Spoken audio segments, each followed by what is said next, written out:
Alright, radio check. Looks like we're 5 by 5. My apologies for that whole thing right there. But it turns out that I forgot that I had reset a lot of stuff in OBS. And what happened was I did a game capture screen for 2020, and I never set a separate one for Microsoft 2024 because I just don't use this sim. So yeah, what a disaster that turned out to be. But we're here. I've got it now, and I can remember to keep it. And yeah, what a fun start. Anyway, we are back, and this time we are in Microsoft Flight Sim 2024, and we're doing the career mode. That's right.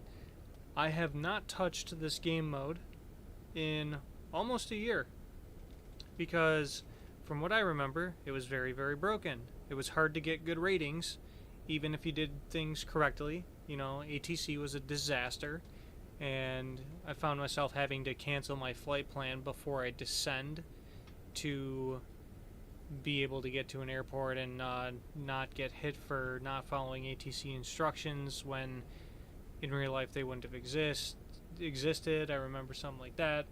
And then the big one was,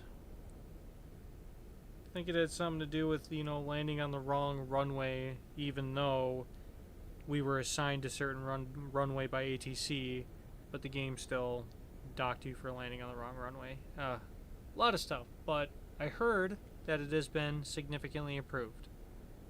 And now, with the sort of announcement, not really, but kind of announcement that the PMDG 737 might be coming to this sim, I figured we would start transitioning our way back and see what kind of shape it's in. And from what I hear, things have improved. It still has work to be done, but this is where we're going to find out. So welcome back to 2024 career mode. To start off, I do remember the ferry flights being the easiest, because your only real task is to make sure that you don't damage the plane. All good, said and done. So we're going to start with the ferry flight, and it's going to be a Cessna 172, and it looks like we're taking it to Huntington, Ohio, I believe is where this airport is. We're departing from Kentucky, and it says about 45 minutes long, but if I remember correctly, those time estimations weren't always correct. So let's accept the mission. Let's see what happens, and we'll go from there. Oh, also I do remember fuel being a crazy issue as well. So yeah, I believe this is in real time and real weather. Another thing is, I remember this saying low IFR for every single flight that I did, even if the weather was VFR, marginal, whatever have you. So clearly that didn't get fixed, and there's a lot of work to do. But we're just going to hop into this, take it for a spin, see what happens. So let's accept the mission.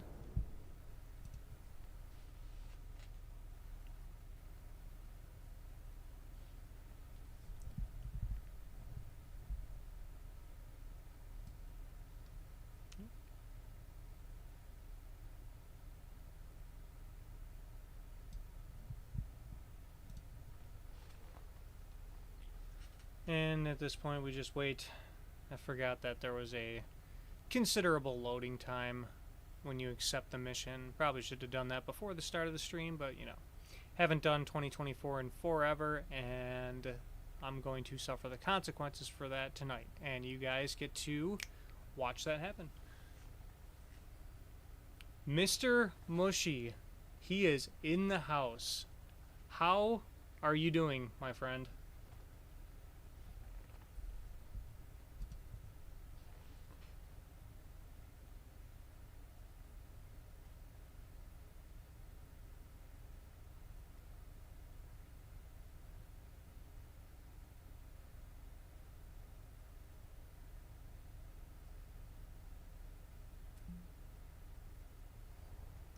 Good.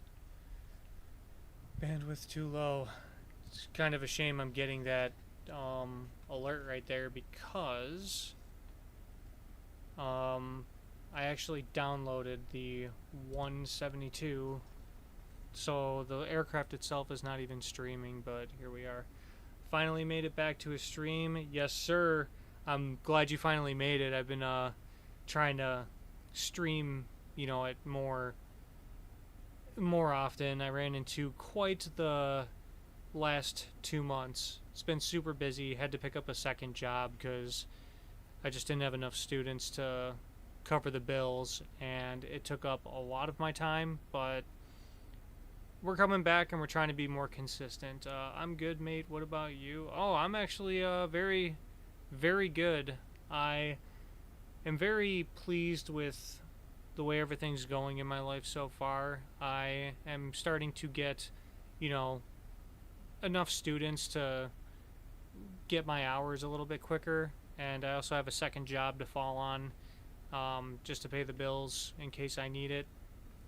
And now I'm getting more free time to stream here and there, and everything's good on this side. And yeah, sorry, I'm just looking at something real quick, making sure it's in shape, because that was quite the start to the stream there. But everything looks good from here. Alright, cool. So anyway, we're going to go into the EFB, and we're going to set our flight plan and make sure that we're good to go. So for the flight planner, we are going to file IFR for this flight because the weather said low IFR at our destination, and we don't really know if it's true or not. I do believe I have it on live weather, but the thing about that is live weather, from my experience, hasn't always held up. So I'm afraid to, you know, kind of rely on it. But the weather at our destination in real life is pretty gusty, so if it matches it, I'm expecting it to be windy at the very least. Our departure, we're looking at maybe a little less wind, but a little more cloud cover. So we're just going to file IFR to be on the safe side and try and figure this out. So we're going to go to the flight planner here. We are definitely not cruising at 14,000 feet. That is well beyond what a Cessna would ever do. Okay, so why don't we go ahead for the direction of flight or IFR. So we need odd thousands. So we'll go up to 7,000. So we'll go 070 for the flight level. And then we sure could take off runway 29er. We'll see what the winds are doing at the airport here. I wish I could pull up like Sky Vector or something for you guys, because it'd be a lot easier for you to see. But the winds are out of the west, 270, so we're going to go ahead and take runway 29er. Our departure, we're just going to do a direct, because we're going to take off, listen to ATC instruction, and let them bring us on course. So our departure's good. Jet Airways we don't need. We're just going to do this direct. Arrival procedure, we're not going to do an arrival because we're in a Cessna 172. And then for the approach procedure, we are going to look for runway 26 here. Do we have an RNAV available for us? It's probably something I should have looked up here. Do we have an RNAV at this airport? KHTW. Luckily for me, I have ForeFlight on my phone. Microsoft Flight Sim 24 is still buggy career mode wise still. Yeah, I kind of figured, but I wanted to see it for myself because I haven't played this in forever, and since I am going to be transitioning to this sim, you know, relatively shortly, once the PMDG 737 comes out, I better get used to it. Hopefully some point soon you can do an early stream and could come join you. Yeah, I'm working on trying to get some streams earlier. Yeah, that's kind of the thing, is like I'm working all day as an instructor, and then my second job is like at night on days, so Yeah, the timing has been quite terrible, but I am trying to get earlier streams in there. So stay tuned for those. I am just looking up if there is an approach procedure at this airport, because there should be an RNAV if I'm not mistaken.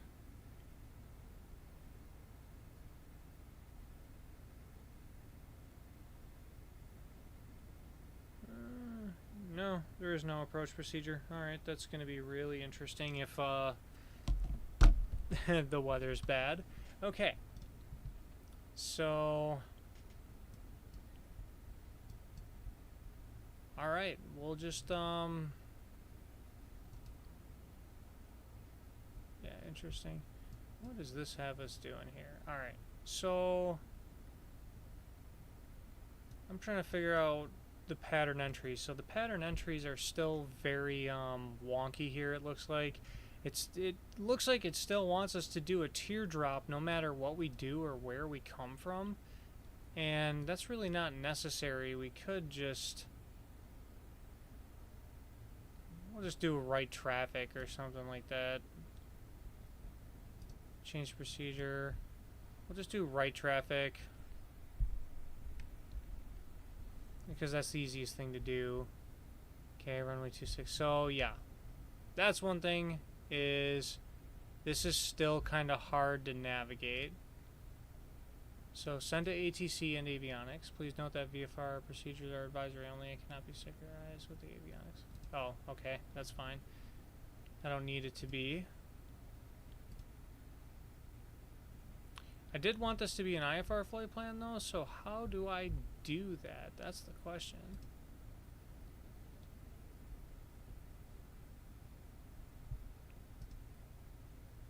Expand, collapse. Yeah, this is actually still really difficult to navigate. Interesting. Alright. I'm going to be lurking for a little bit while I do some studying. Oh yeah, that's a good idea. Definitely get that studying in there. That's really important. And while you're looking around, I'm going to figure out how the flight planning on this game works now, because this is definitely different from the last time that I played this game. And honestly, it's not any better. It is more... It's actually more confusing. So... bear with me here. I don't even see a place to change it from VFR to IFR either. That's... So, recenter our aircraft. Yeah, we could do that. Recenter map settings nearest airports. No. What about this? What's this here? Oh, flight rules. There we go. We can do IFR. Like so.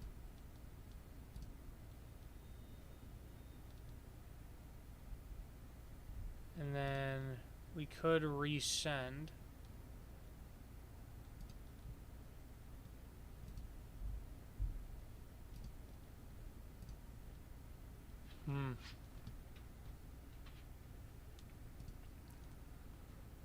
Interesting, you can do your transponder here.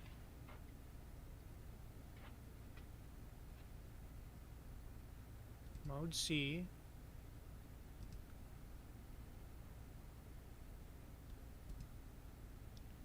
General. This is really... So I don't really hate this page because this has some information that would, you know, kind of apply to a real-life flight plan. So this is kind of cool, but it's still hard to navigate the...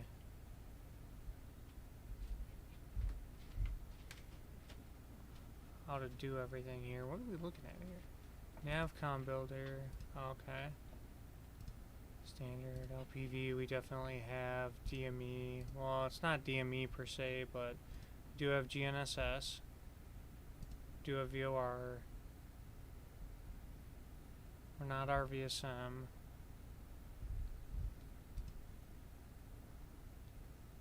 Okay. Weight and balance. Total payload, block fuel is 62 pounds. Is there any way that we can bump that up? Let's do this to 50% fuel, and let's see if that upholds.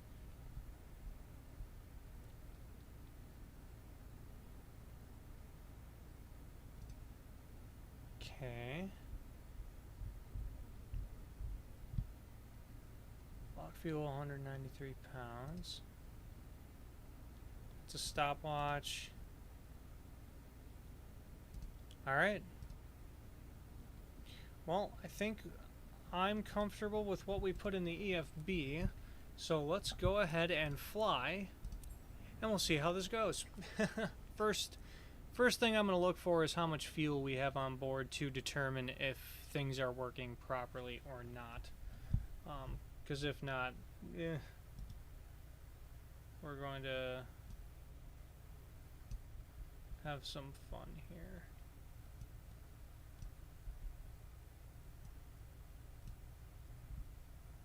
Okay.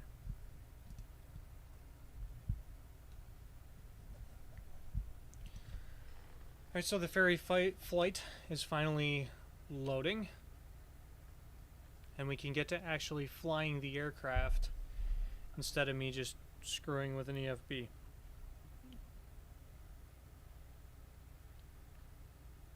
Because I do remember fuel being a humongous issue with 2024 in the career mode.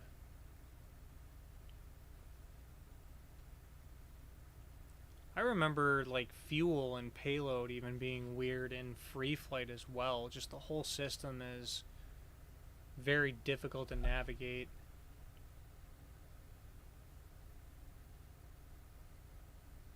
And I remember even in free flight putting in certain amounts of fuel and certain number of passengers on board and stuff, and it did not load into the sim with the information that I put in. So we're just going to check the fuel and find out for ourselves. Oh yeah, I forgot that the lights weren't working in this game either. So that's going to be interesting to see if those are working now, because this is live time and live weather, I believe. So we're going to need some lights. There I am in the pitch dark, can barely see me. Alright, here we go. So the pre-flight.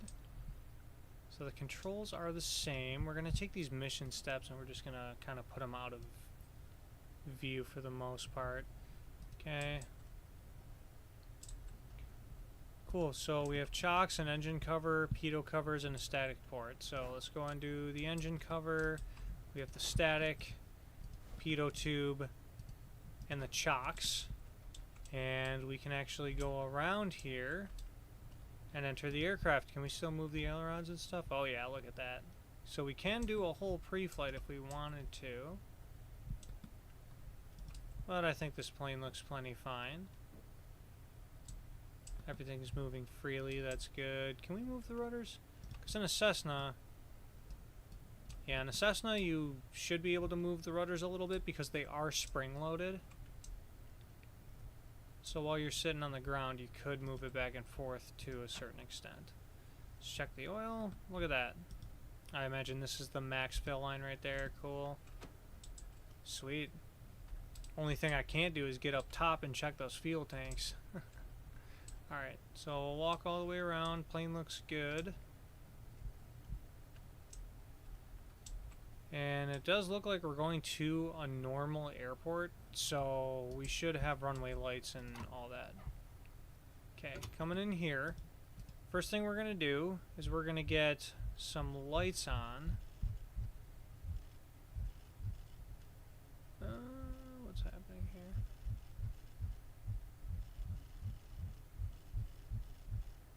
I just want to make sure that we see when we turn this battery master on. Okay, yeah, there we go. So that's good.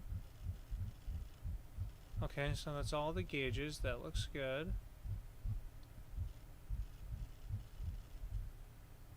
Okay. Oh, so that's underneath.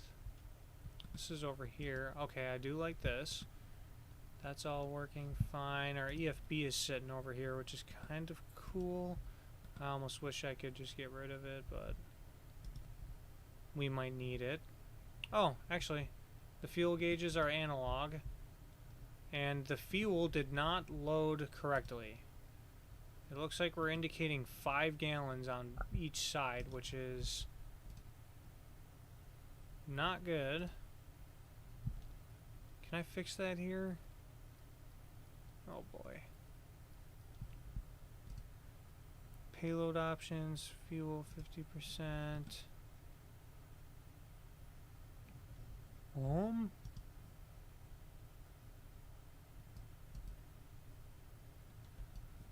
How? Configure. Fuel, no. I want at least 15 per side. Okay. So maybe I just didn't do it right. I was on the wrong page. Okay.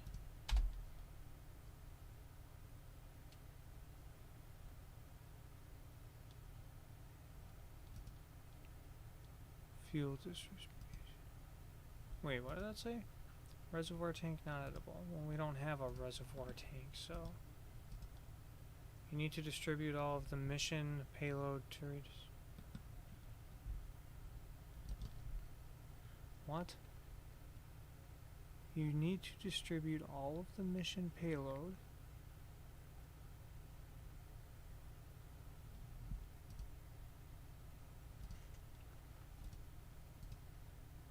See, now I'm just really confused. We still have 10 gallons total in this aircraft. So looks like the mission is only giving us a total of like 10 gallons, which is insanely low. Interesting. Alright, well, let's find out what happens. Okay, so the fuel so the fuel selector is in. We're going to go to both. Mixture's coming rich. We're going to turn the fuel pump on to prime the engine. Turn it off. And let's go ahead and get that key turned, shall we? Captain, thanks for being available. I'm Ashley. Okay, we do have the RPM. Gratitude today, because getting this 172 Skyhawk over to Lawrence County Air Park is a big deal for us. The owner's aircraft Beacon was in on, for nav maintenance, light on. and now that it's fixed, he wants it flown back. Avionics on. Oop. His name's Tyler Bates, and he is waiting at the destination to pick it up. Don't take risks. See you.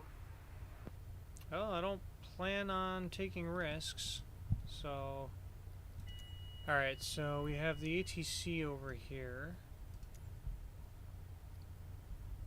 And I'm just going to minimize that for now. Okay, so we're waiting for the GPSs to load. Screens are kind of dim.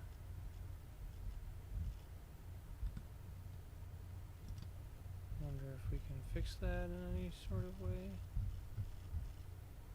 Nope. Okay, so the aviation database is via the sim. That's fine. We have half left, half up. Do we have an HSI? No, we don't. Okay, weird. So no, it's not half left up, not half left, not half up. The OBS is 0, but it does change direction when we twist the OBS, so that's good.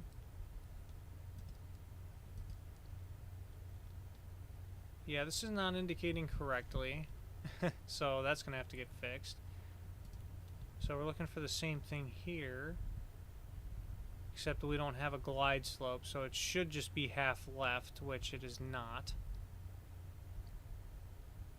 Okay, that's really interesting. That's something that they'll have to take care of. We'll get our taxi light on, why not? Just keep the lights on in here. Ooh. Seems like we do have lights on the aircraft, though. Oh, look at that. They do work in the sim now. Intriguing. Okay. Gonna lean the mixture just because we're on the ground. GPS is acquiring our position.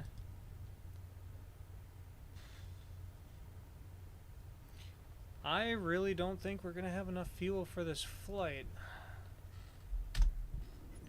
So this is where we're going to have to go to the controls and do the add fuel thing, because that still isn't fixed, which is crazy to me. Yeah, wow. Alright. So keyboard. I don't know. Let's, the up arrow attached to anything? Yes, it is.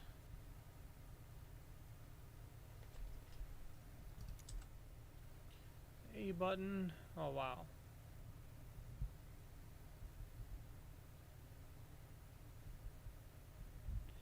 The A button is attached to a lot of stuff. Well, it's going to be hard to find a button here that isn't attached to stuff. Frequency swap. You know what? I can get rid of that.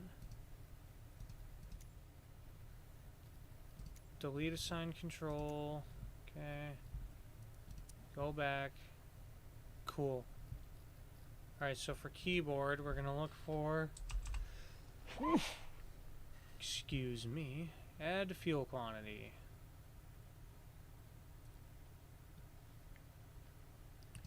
And we're just going to do the X button.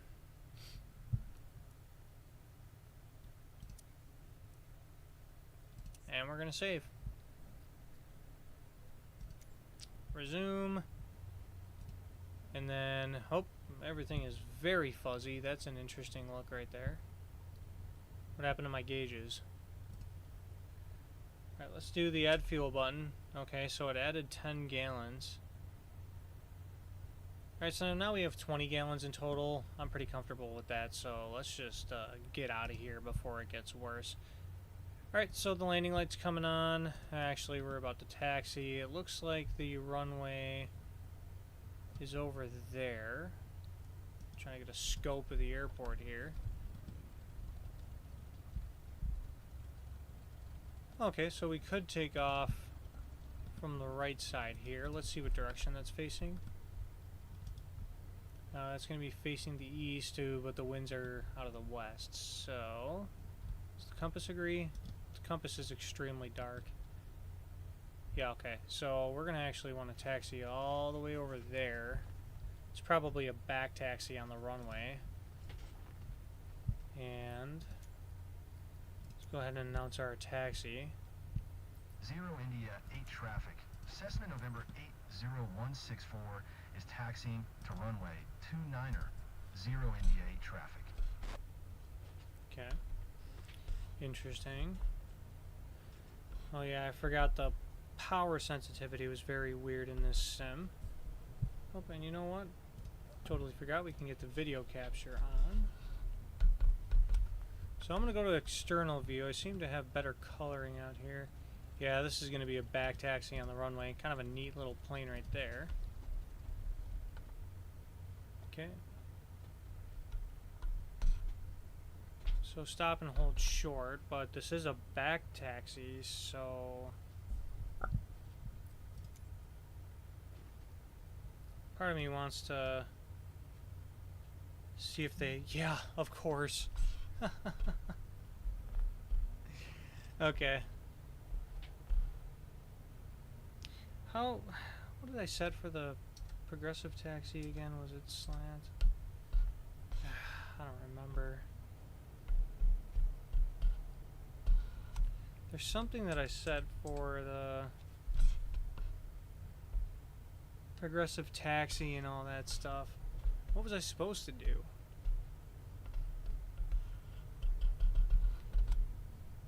Because, I mean, yeah, they're right. You would announce the back taxi, but...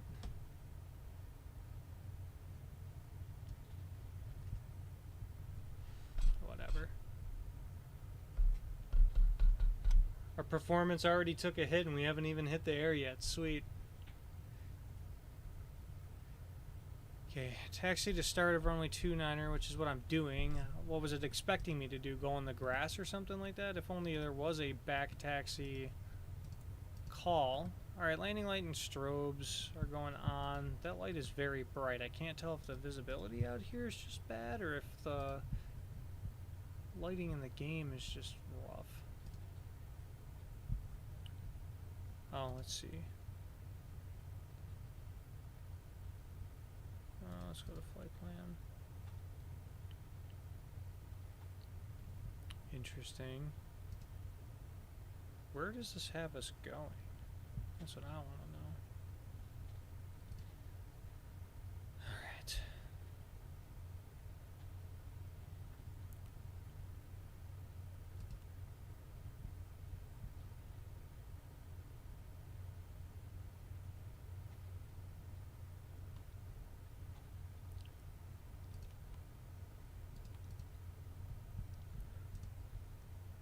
Well, sucks that we already got docked, but wasn't having any high expectations here. Aircraft's taxiing pretty slow, so I'm gonna kind of pick it up a little bit, and we're going to make a U-turn and align with the runway. So it knew that I had to back taxi, but there was no ATC, well, CTAF announcement that I was back taxiing. So what exactly did they expect me to do there? Whatever. This runway's a little bit short, so what I'm going to do is I'm going to input some flaps, and I'm going to stop on the runway here, and we're going to announce that we're departing to the east. 0 India 8 traffic, Cessna November 80164. Taking off runway 29er, east departure 0 India 8 traffic. And we'll make that left turn out, okay? So we're gonna go full power. We're gonna verify that our static RPM is good. Oh, mixture rich, of course. Right, static RPM is about 2350, 2400. That's beautiful for a takeoff. Our heels are going to the floor. Alright, so we're watching the center line here. Airspeed's alive. Engine gauges are all green. And we can already take off. Oh yeah, that sensitivity's a little different from what I'm used to on 2020. Okay, so we'll maintain this pitch angle for a second until we know we're clear of obstacles, which we are. So flaps are going up, and they are fully retracted. Good.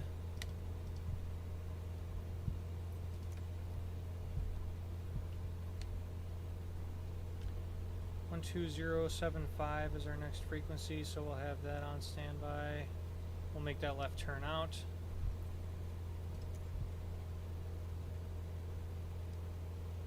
So I did file IFR? We'll just do flight following. Lexington approach, Cessna November 80164 is type Cessna Skyhawk, 2 miles west of 0 India 8, 1500. Request flight following. Cessna November 80164, Lexington approach, squawk 726 tree.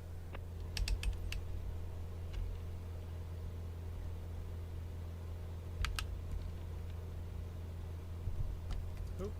Squawk 726 tree, Cessna 164. Let the plane get out of hand while I was doing the squawk code.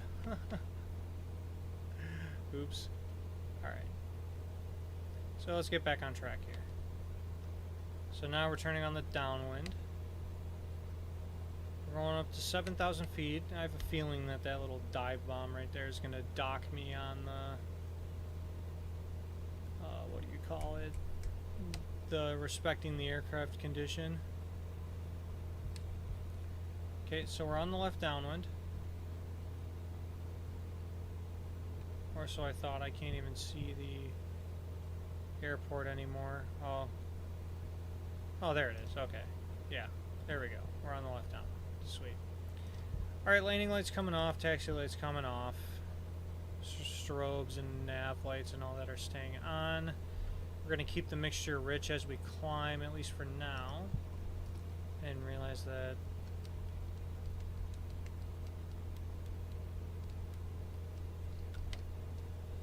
it's an aggressive foot per minute for a Cessna. Alright, flight sim.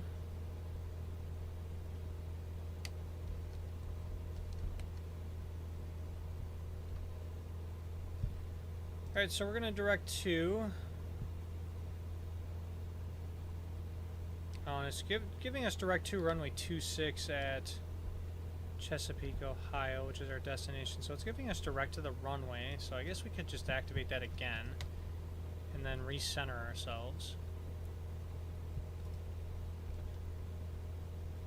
Just like so. Okay. We'll use the 430 to give us a lateral CDI, and then we'll use the 530 just to give us an actual visual picture. We'll collapse the ATC window just for now. Verify that we're on both tank selectors. Engine gauges are still looking green, so that's good.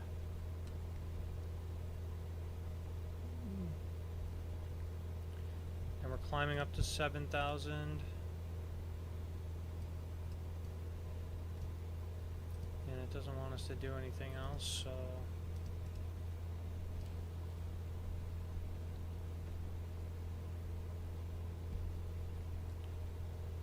So we're looking good on weather right now. I mean, it's VFR. We'll have to see if that continues throughout the flight. I'm very curious to see what the winds are going to do. Hey, Mr. Toasty Oats, how we doing, huh? How's it going, brother?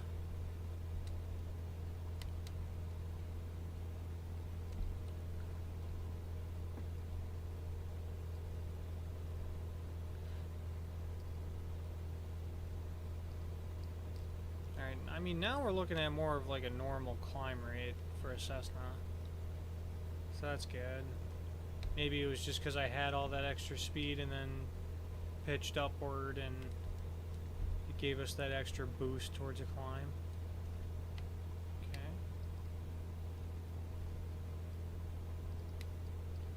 How we doing? How we doing? Oh, you know, I'm just, since PMDG may have hinted at the 737 releasing for 2024, I've decided to hop back in and see how this sim is doing, as I may be transitioning to it, you know, somewhat soon, depending on when that 737 releases.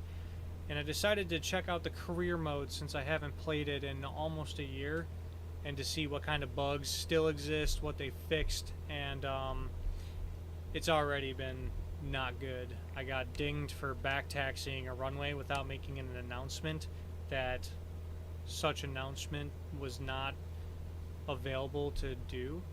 What are we flying here? A damn Cessna, that's right.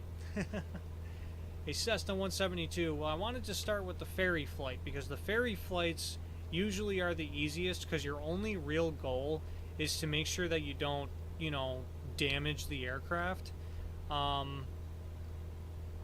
And so I figured I'd start there, and then as long as this isn't like too terrible, I'm gonna try a VIP charter and see how that goes, or a private charter, if you will. What? Oh, my mission steps changed for some reason. I told you it's still buggy as a rainforest. Yeah, it's already showed its signs, but we're just gonna roll with it and see what happens. So what I am gonna do is I'm gonna do an altitude hold. We're gonna turn on the autopilot. We're gonna do altitude hold. And we can go ahead and do a nav hold as well.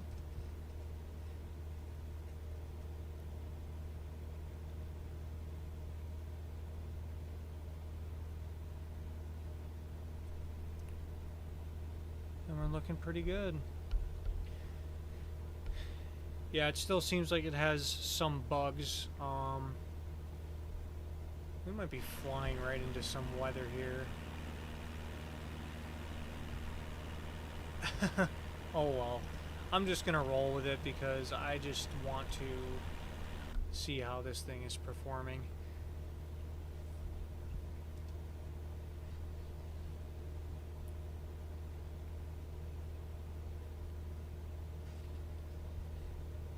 Can't decide between playing streaming Battlefield or Truck Sim. You know what I would do is I would pick certain days of the week for one and the other days of the week for the other, because you definitely want to stream some Battlefield because it's brand new. People like watching it, and then Truck Sim can be like more chill time off days or whatever. Like, oh, it's a Monday night, we might be truck simming tonight, but like on a Thursday night when the weekend's approaching, you're battlefielding out, you know what I mean?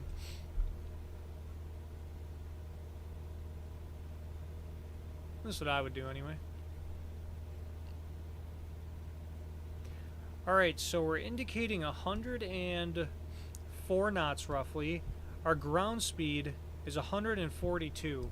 So we have almost a 40 knot tailwind blasting us to this airport in Ohio. So we definitely picked some solid conditions to fly in. I wonder if it'll allow me to request an IFR? No, my options are totally disappeared. Oh look, I have an intercom chat, which doesn't exist because I'm in a Cessna. Com 2.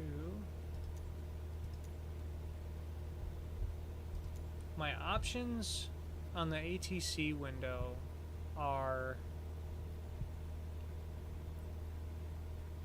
very much not there. Battlefield it is.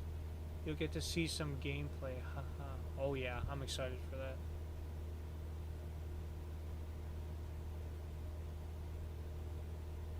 And you're cracked at it, right? Oh, okay. A little bit of turbulence right there. So we're going to bring our power back just a little bit, get towards maneuvering speed, which is about 100 knots. Well, that's more towards like 90 and a 172, but 100 knots is going to be perfectly fine. Sometimes. Yeah, I feel that.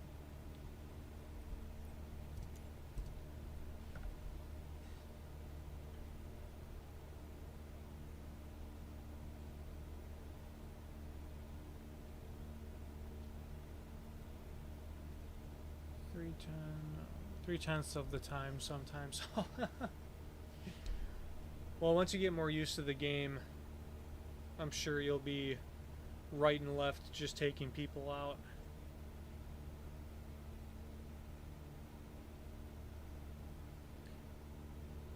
Alright, so we're 65 miles away from our destination, but we have a 40 knot tailwind bringing us over there. So we're looking at less than a half hour of cruise, which is pretty unique for being 65 miles out in a Cessna, but you get what you get. And we're going to go a little bit above, maybe cruise like right at 2300 RPM here. Keep us at like 90, 95 on the speed.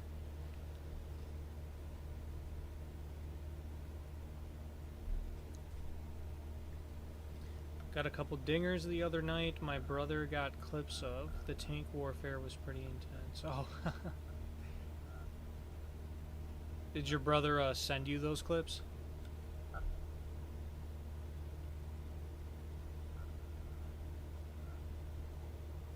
Because you could always pass them along.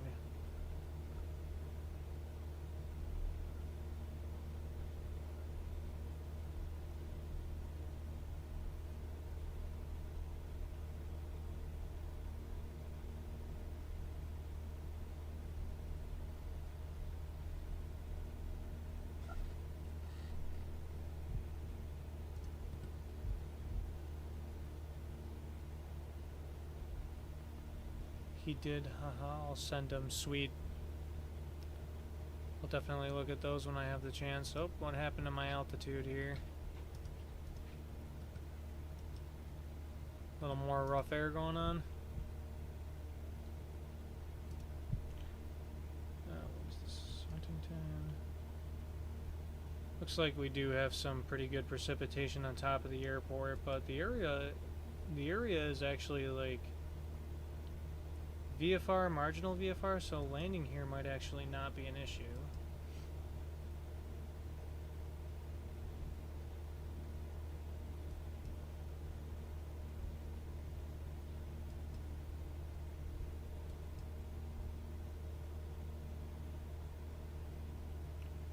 Definitely passing through some showers though.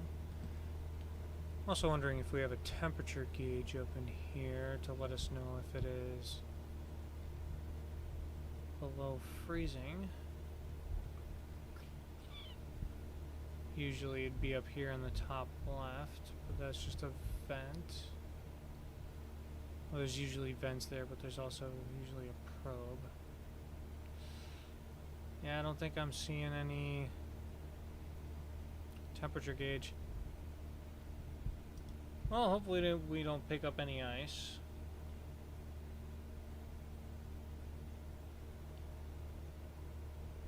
The temperatures on the surface are pretty good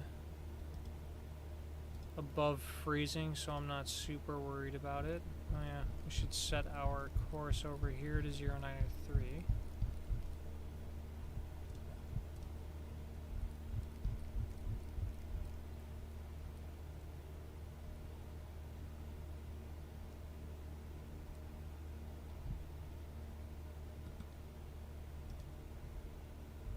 Probably do the same thing for this one as well, because they're set to the same CDI here. Nope. My phone thinks I was talking to it.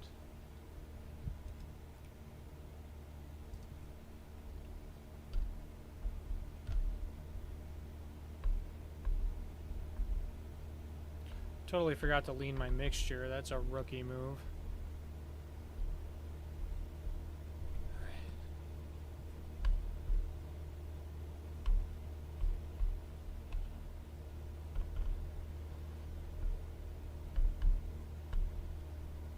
Right about there's good.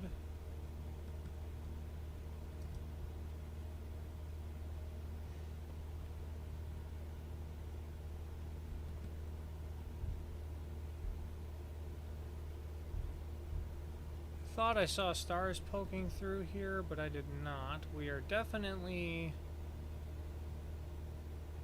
in IMC. Which is fine. We're in a sim. We're just testing this broken, you know, game mode out. We're getting kicked around a little bit too. Oh yeah, we're in the clouds. We are in it. It's a good thing this thing has an autopilot, because that would have been exhausting to hand fly the whole time.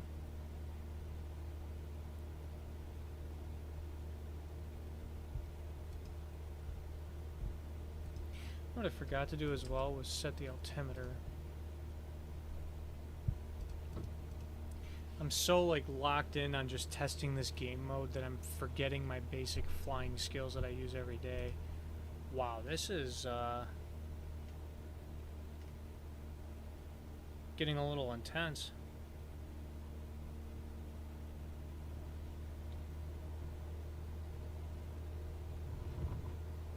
Oh my goodness. Oh no. Oh no. What is happening? Oh brother, yep, that autopilot is coming right off. And we are hand flying. What the heck?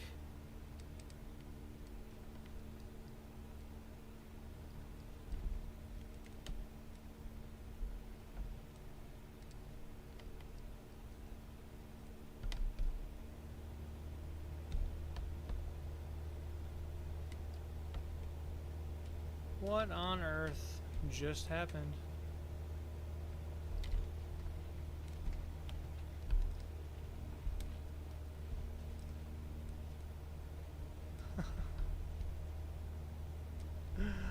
Oh brother, I guess it's a good thing that I was at maneuvering speed, because that was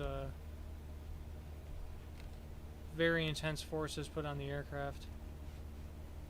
AP broken too. Nope, I think the turbulence in this game is actually broken, because that was insanely aggressive. What is this annunciator telling me now? Low fuel.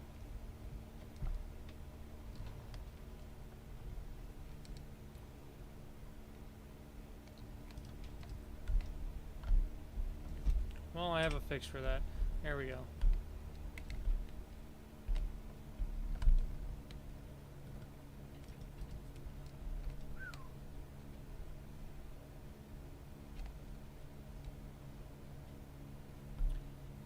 Yeah, the turbulence is getting a little out of control, so what I am going to do is I think...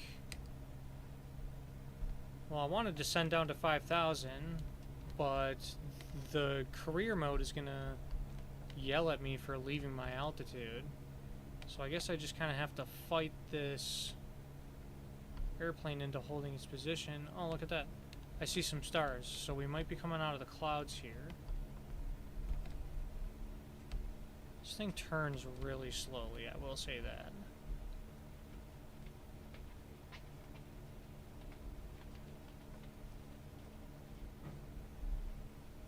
That was an insane little cluster right there.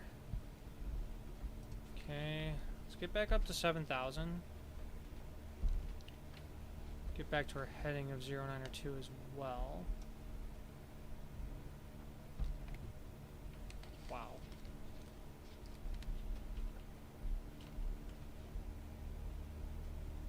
That VSI is moving way too much. Let's turn this back on and see if it can hold anything here.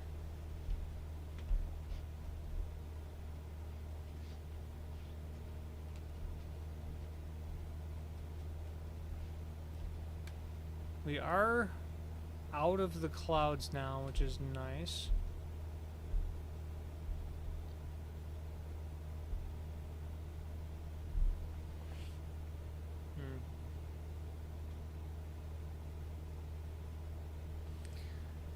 I thought they said they turned the turbulence down for career mode as well.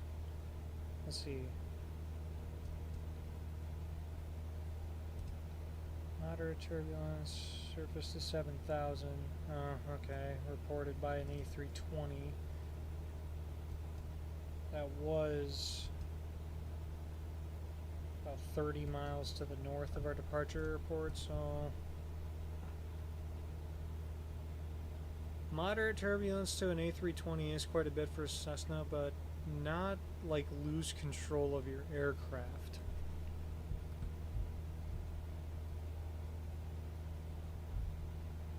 Okay, so we have like a 12-degree wind correction angle as well.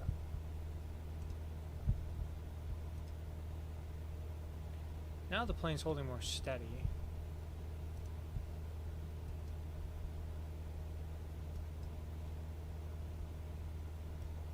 I might have spoken too soon.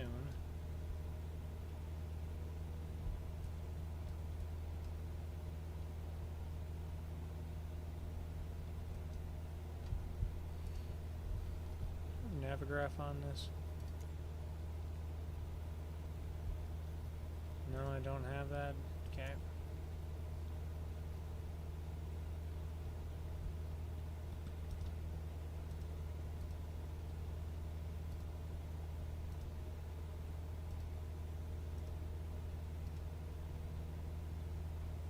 Oh, there is Navigraph charts on here. Intriguing.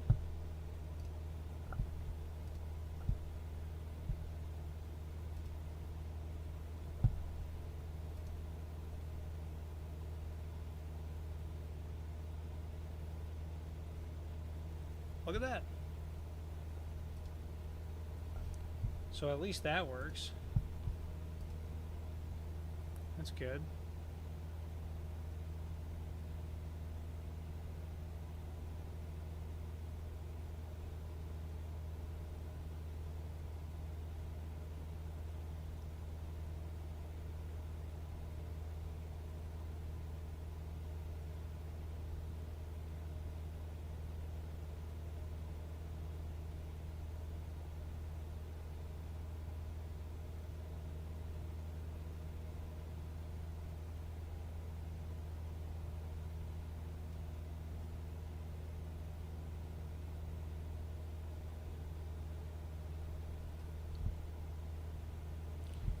Okay, we're 37 miles out.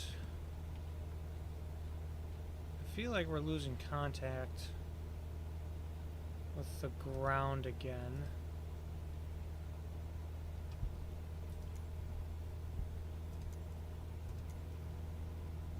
Oh boy.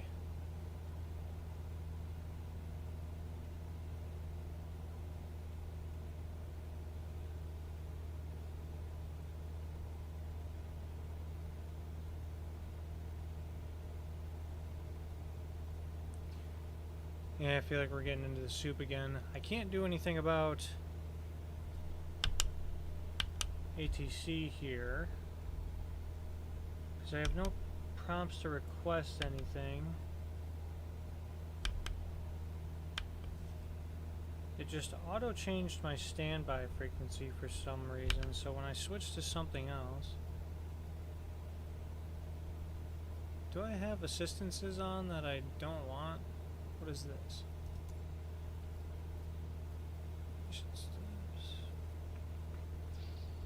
Okay.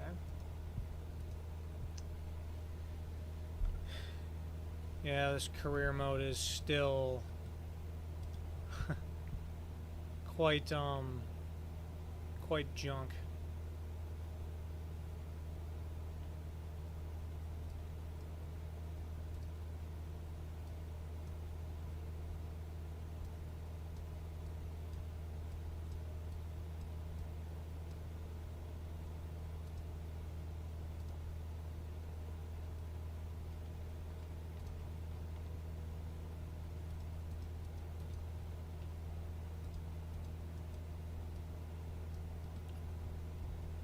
Interesting. So if we zoom in over here, cool. So we're coming from here. We're going to this airport on the northeast corner above its parent Delta. Looks like we are going to be in a Tersa. We don't have to talk to anyone in a Tersa because we are VFR. Although we're allegedly already on with approach. So...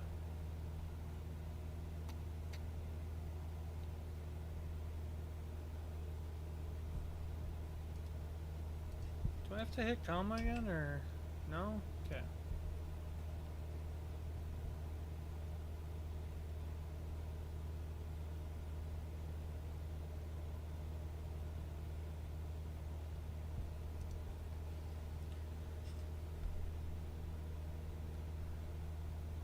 So I mean, I don't know. This is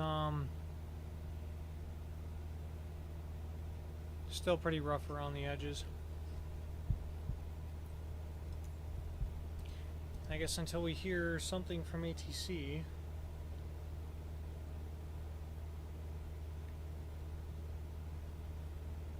We'll just keep on the same frequency, because even if I switch off of it, it auto switches me right back.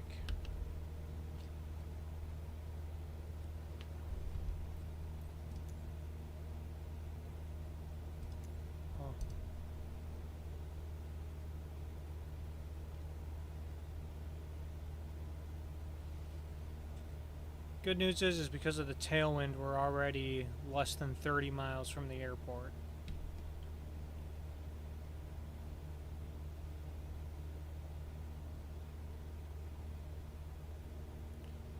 What was originally planned as a 45-minute flight is quite a bit less because of the winds.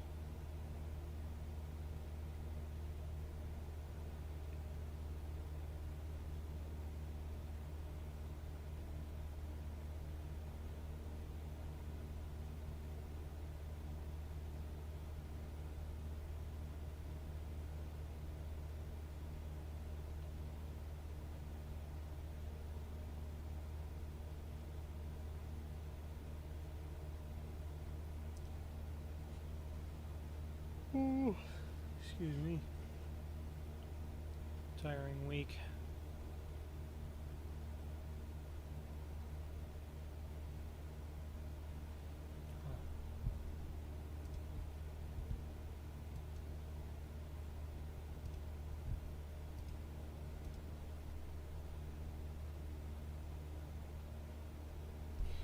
I don't know if I get... See, I'm about 25 nautical miles out now. I'm gonna see what happens when I start a slow descent here.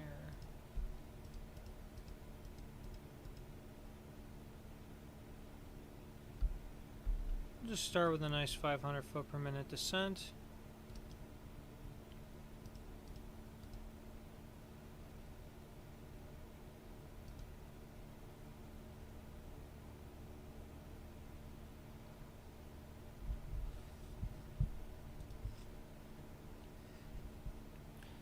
Maybe we'll do more like 700. I have ground contact, which is good.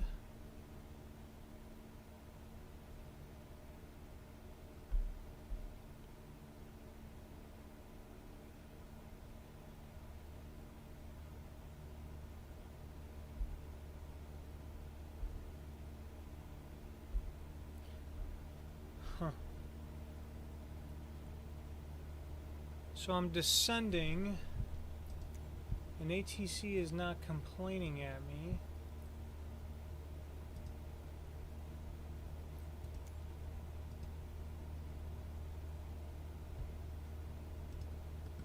So is that a good sign or is that a bad sign? Because part of me is feeling like this mission might be broken.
Don't remember what key I assigned to get the mission,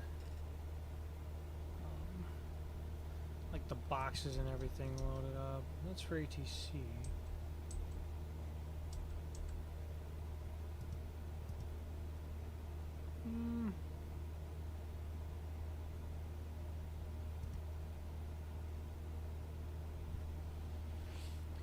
Weird.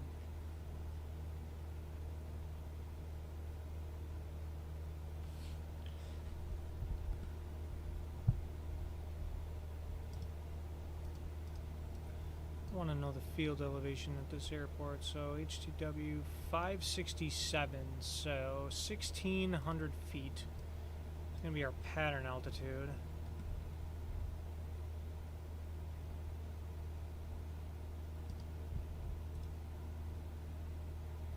And normally you would go to enter the left downwind, but I don't feel like monkeying around with the teardrop. We're just going to enter the right downwind into the right base, and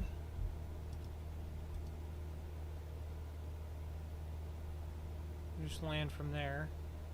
We do have CTAF, which is 122.7, but it doesn't look like, yeah, it doesn't look like I can even switch.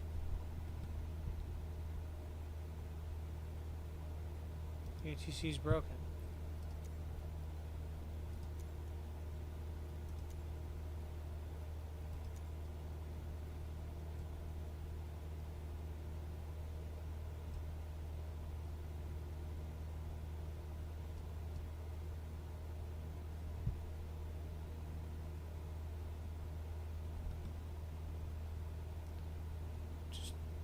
Don't particularly enjoy what I'm seeing. So if I land at this airport, is it going to dock me for landing without making comms? Because I can't make comms, it won't let me. So 1227 is active. What is going on here? Okay, let's try this. let's see what happens. Is my radio stack breaking this?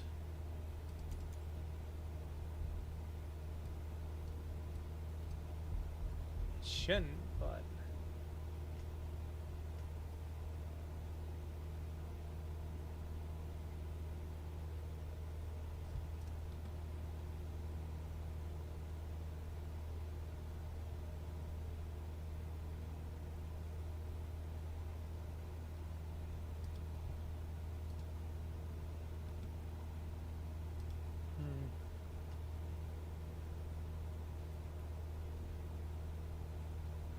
Yeah, I really don't know. I'm just kind of riding the wave at this point. Little piece of the Delta sticking out that we're totally just going to bust right through because I feel like it.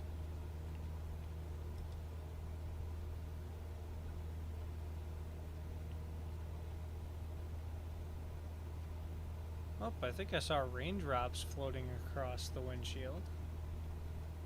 Oh yeah, there's some rain going on here. Okay.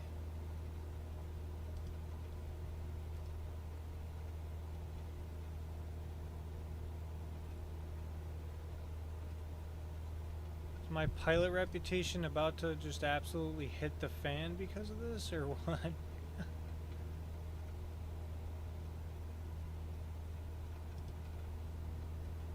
So that looks like the Delta airport right there. My airport's going to be straight ahead. Turbulence is getting pretty wild.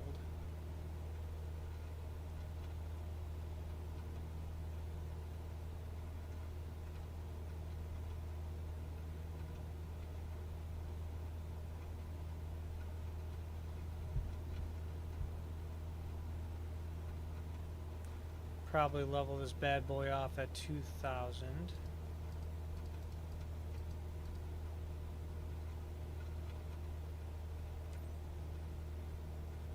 Oh. Wait. Oh, I can do stuff now? Hold up, hold up, hold up. We might be good. Or not.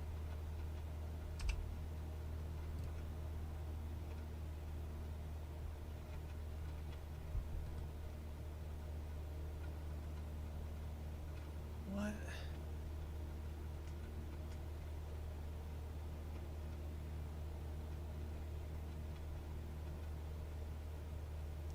I think my radio is what's breaking the career mode on the ATC end of things. Wow. So I can't tune the frequencies by myself because that seems to really mess with everything.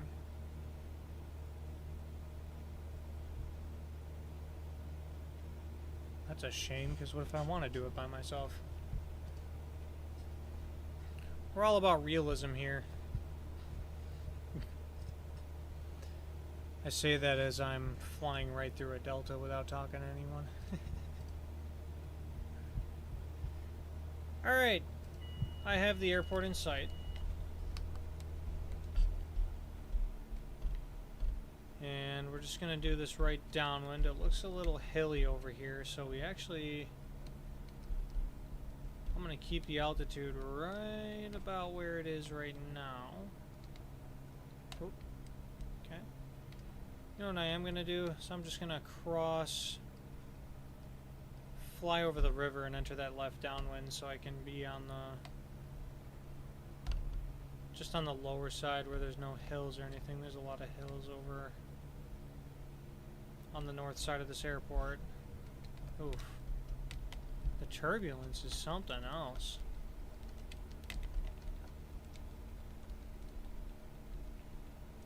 Hopping in a game now. Oh, nice. You streaming? Oh, yeah, you are. Okay, cool. So... I hit the button to make the announcement.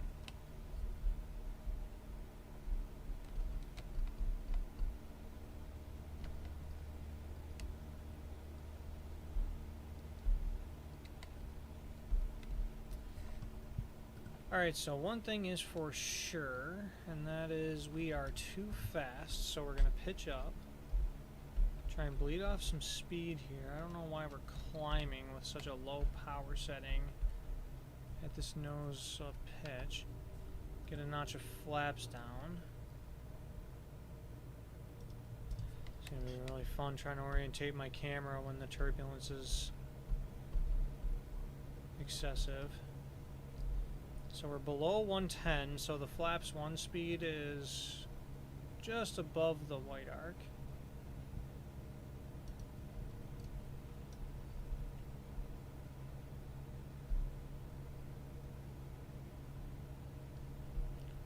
The good news is the runway is quite parallel with the river, so I can use that as my advantage visually.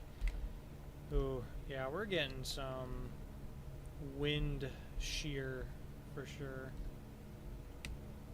This should make this landing fun.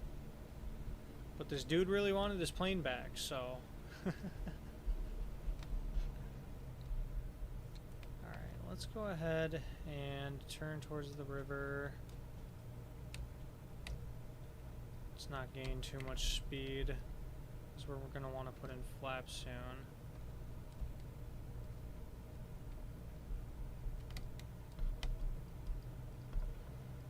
Turn rate is a little slow compared to reality, so that's intriguing. Wow, this is going to be a flaps 2 landing, that is for sure, because it is scary gusty. Alright, there's the runway right there.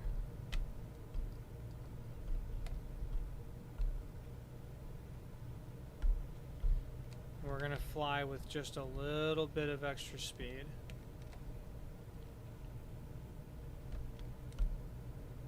We'll come in at 80 knots, that's fine.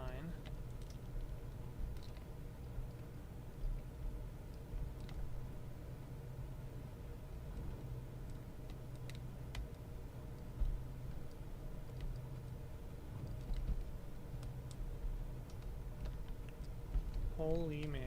Yeah, this control is not... Something is very strange with the sensitivity, that's for sure.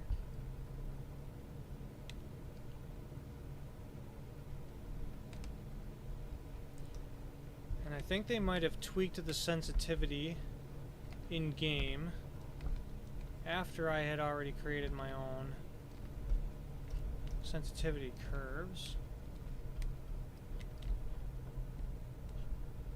A nice thin runway on a very windy day. Oh no. Whatever, that's fine. I'm not worried about the landing light right now. I just want to stop this plane. Well, it wasn't a particularly hard landing. Wasn't a good one anyway.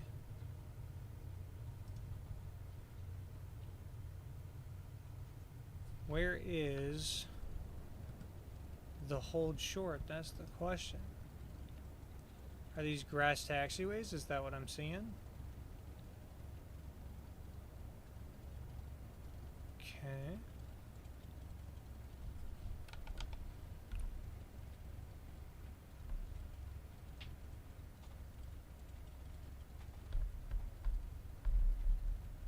So the mixture's coming back to lean. Since we're on the ground, we don't want fouling. Hold the yoke up.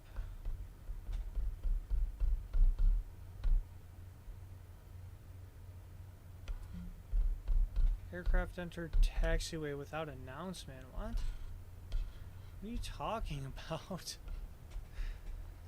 doesn't give me the options to do this stuff. Oh, yeah, it does. Now it does. 0 India 8 traffic. Cessna November 80164 is taxiing to parking. 0 India 8 traffic.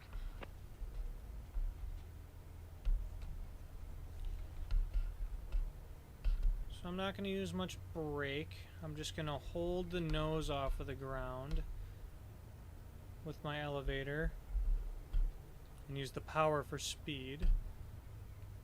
so the prop doesn't dig into the turf, cause damage, because we really want to respect the condition of this aircraft. Really can't wait to find out what this score is going to be.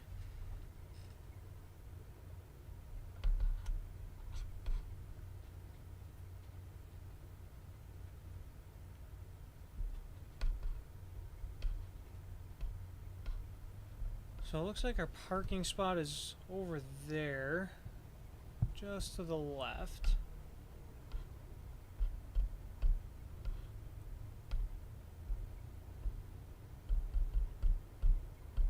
Very curious to know what kind of crap I'm gonna hear from this pilot about, whoa, at least you brought it in one piece. Because I remember there being some flights in the past where I took very good care of the aircraft.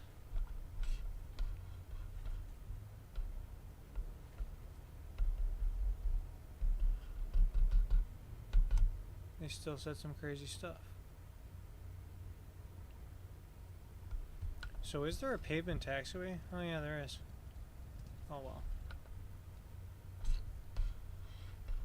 Oh, there's a marshaller. What? That's weird.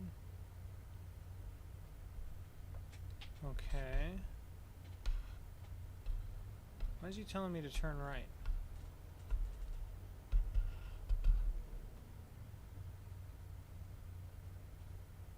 Yeah, I was about to say you should be telling me to go the other way.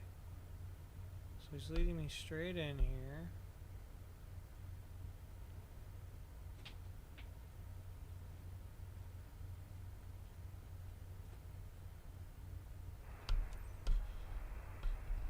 Welcome to Fayette. Hope this trip was a walk in the park. Anyway, I appreciate your professionalism. My 172 Skyhawks finally here, and I thank you for that. Don't know what that means, but alright, dude. Strobe lights are off, nav lights can come off, just the beacon's on. Go to 1000 RPM, and we're just gonna cut off the mixture here.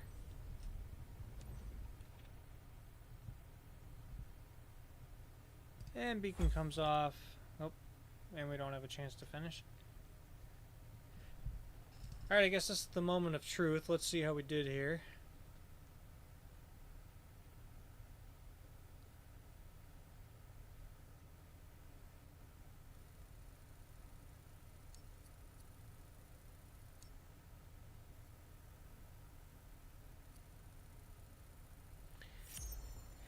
Okay.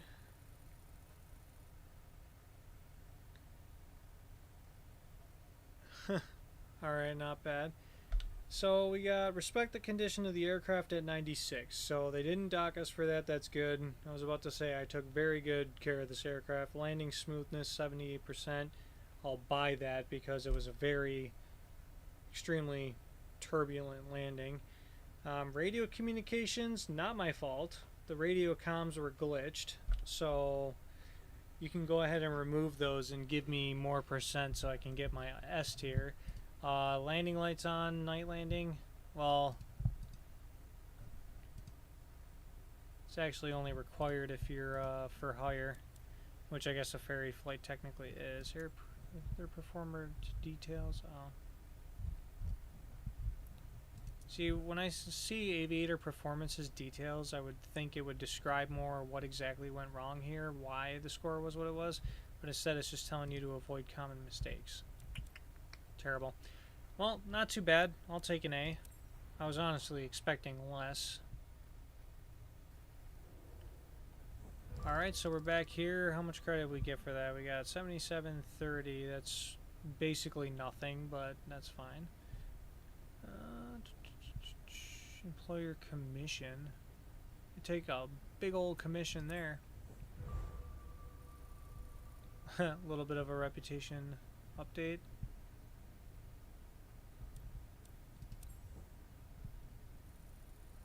Level up. Oh, I'm a level 82. Would you look at that? Interesting. So that was a ferry flight, and that was odd. Interesting to say the least. Alright. Well, now that I kind of remember how to operate this career mode a little more, hopefully that'll help us get a better score with another mission.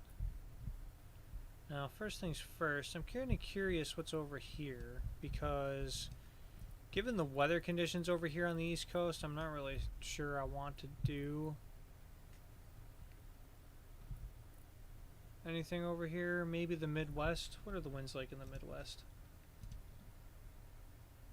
Oh, definitely not that. You know, Minneapolis right now is looking really good. All the way down to Chicago. Yeah, they're looking good right now. So what are some of these VIP missions? So we got the Vision Jet, but that's not in the airport with a K code, which I don't like.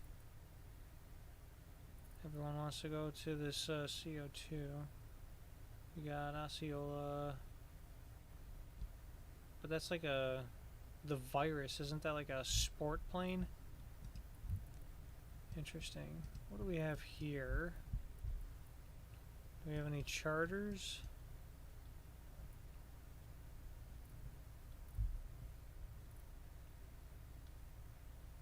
No.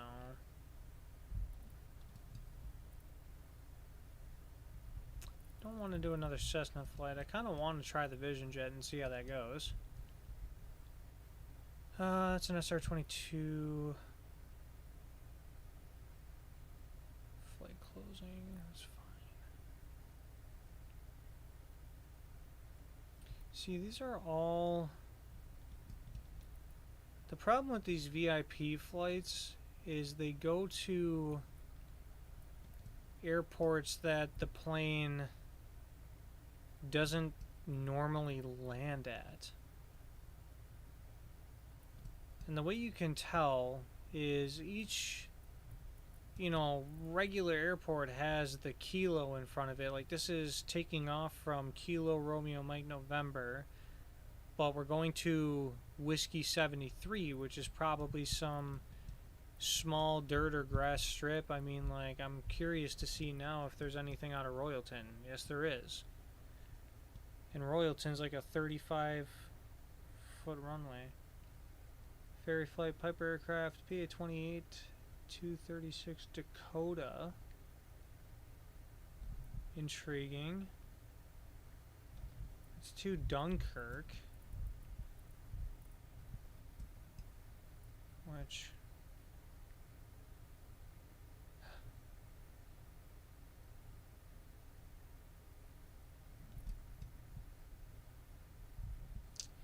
I don't know. I'm not really seeing a lot of good missions that I want to take on here.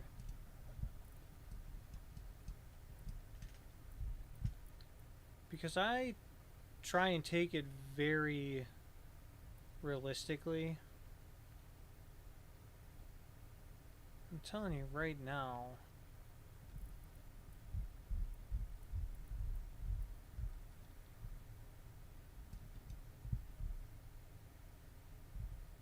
Like, it's trying to get me to land a Cirrus Vision Jet on this runway, which is absurd.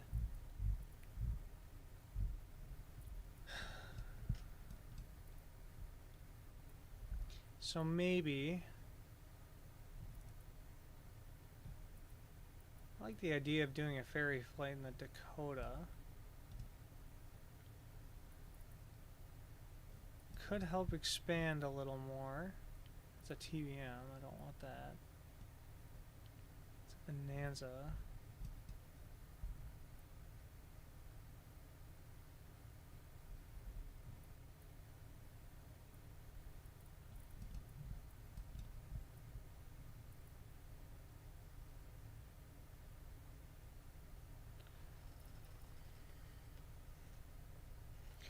Landing a TBM at Dansville is crazy.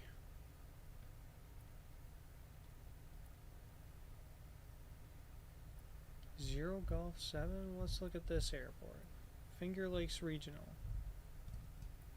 I mean,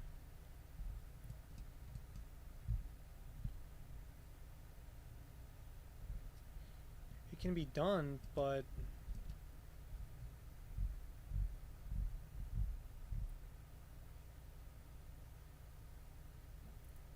do I just do it? What am I taking this off out of? Oh my goodness, it has me departing a vision jet out of a grass strip.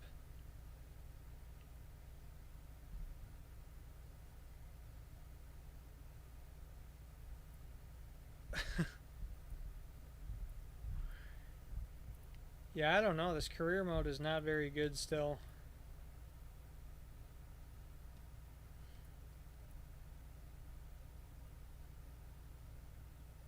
Huh.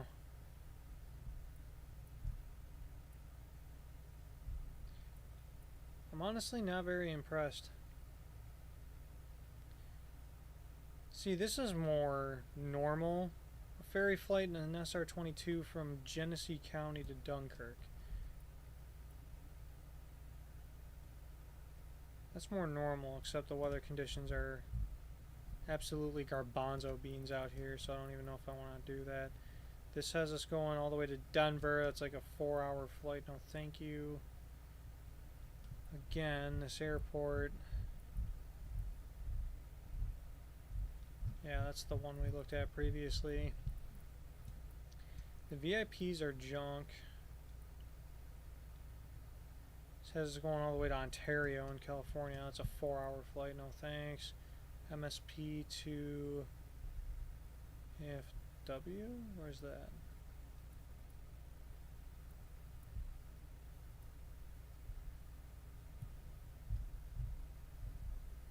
Oh, it's Fort Worth. It's a long one. Airline pilot for Hyler. Rockford to Kentucky. Already been there. I might be trying to unlock some new areas here. So what I might do is I might just run one of these ferry flights and unlock a new area. What are we looking at here? Is this terrible for a Cirrus?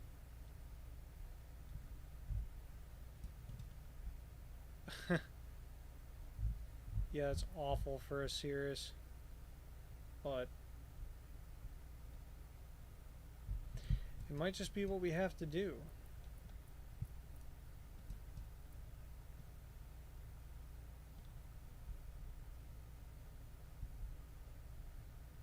This is a quick one. We could rip it.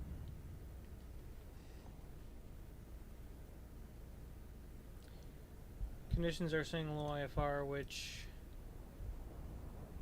is really not the case in real life.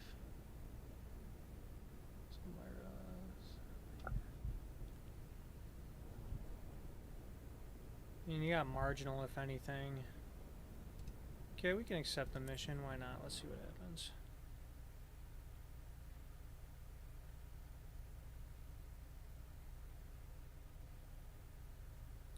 And while we're waiting for this to load, I'm going to go get a water.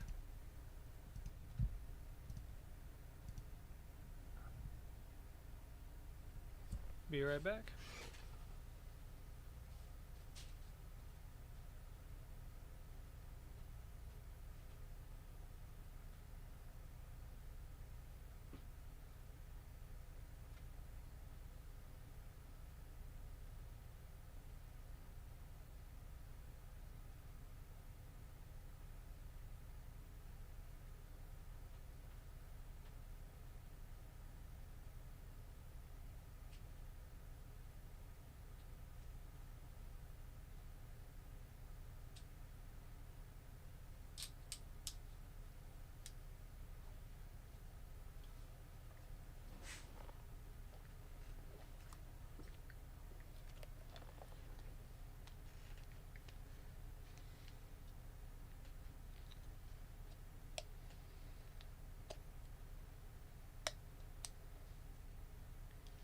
Very surprised this hasn't loaded yet.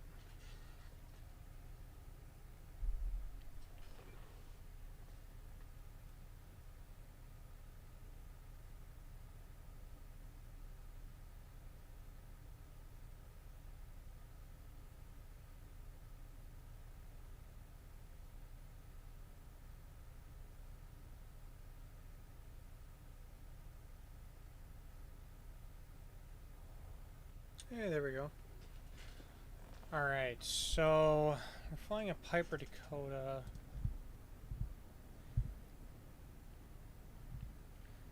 £109 of fuel in a Dakota is actually like nothing. So we're in a private field off of here. We're going to Hornell, I think it was. Yeah, Hornell HTF. Okay, so let's go. Oh, we're on the Navigraph section here. Aircraft, flight planner. There we are. So we'll take off runway 21. We're landing 18. Okay. Just want to verify that that makes sense.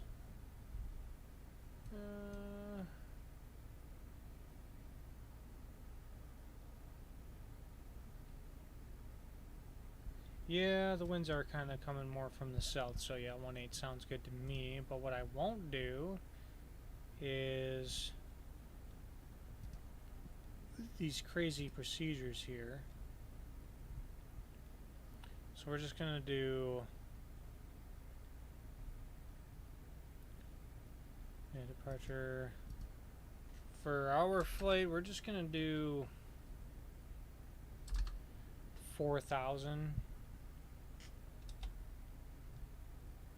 and then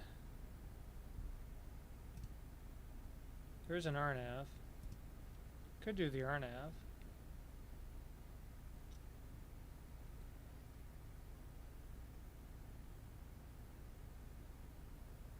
Let's take a peek at that RNAV, shall we?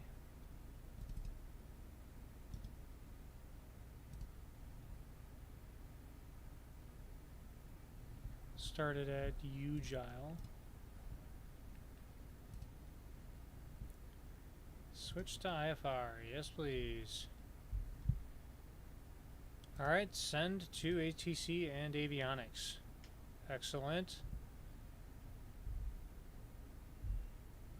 That's what I like to see. Alright. So we'll get rid of the EFB, and I think we have our flight plan filed, so we're ensuring the aircraft integrity and we're landing smoothly. We'll see about that given the flight conditions, but, you know.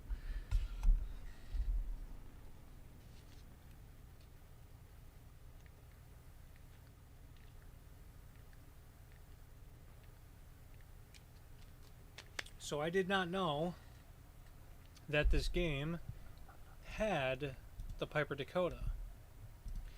I don't know if that was recently added or what the deal is, but that to me is kind of cool. I like that. Because I have flown the Piper Arrow in real life, and I think for the most part they're pretty similar.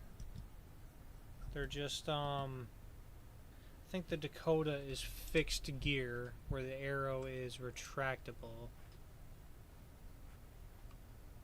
So yeah, it seems like a Arrow just with fixed gear. Okay, sounds good to me.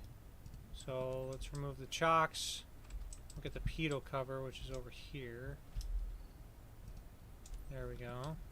And we can get in the aircraft. Well, real quick, make sure the flight controls are good, that we don't have any control locks in. I might have to come back here.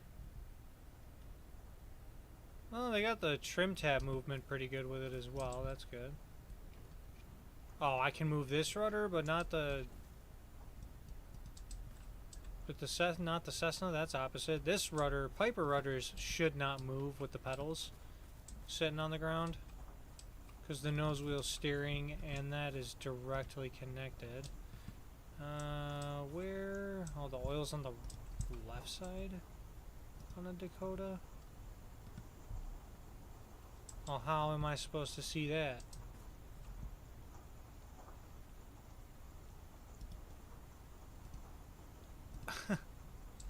Okay.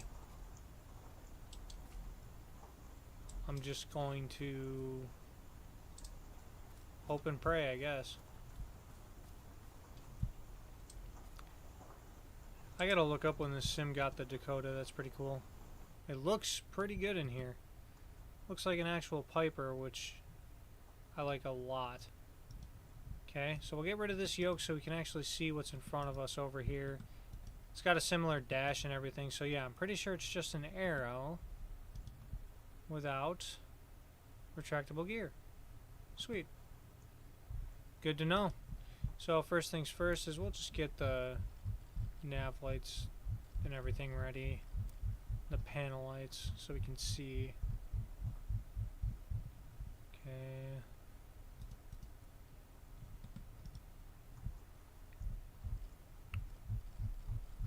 So the battery's on.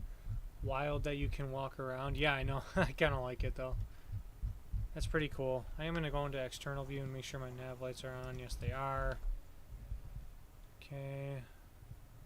So, do I just... There we go, yeah. That flashlight was actually getting frustrating to look at. Okay. So the mixture's going rich.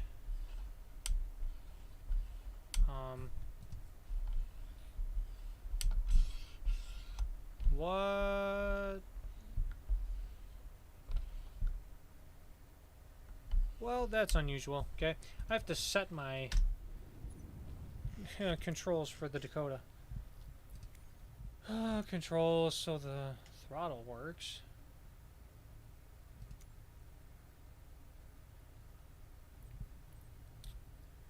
What are we looking at here? Search by input, mixture.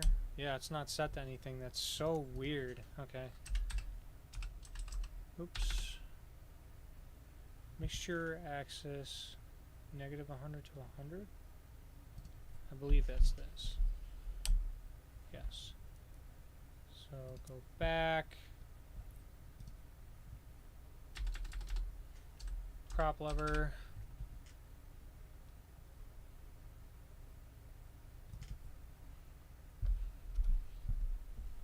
Yep. Go back, save and back. Resume, and let's see what happens when we start moving this stuff. Okay, good. Good. And good. Alright. So the mixture's going forward. We're going to turn on the fuel pump to prime. Oh, you know what? They probably have the selector off in this game. Yes, they do. Why would they do that? Alright, so left. Mixture's rich. Fuel pump's coming on. And we should have gotten fuel pressure, but whatever. Let's see what happens. Oh, you know what? Because it's got a primer. This must be a carbureted engine as well.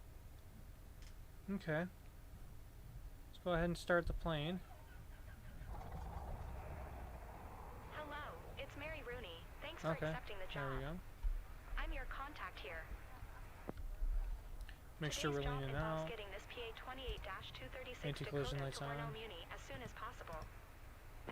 The owner had to get her aircraft repaired over there. Avionics Now on. it's ready, so she needs someone to fly it back to her. Madam Sykes, the owner, is expecting you at the destination on time. What is on time? Have a safe flight. Alright, so again, we'll move the mission steps here, but I guess we're just going to do... I'm going to keep the ATC window up, but what I'm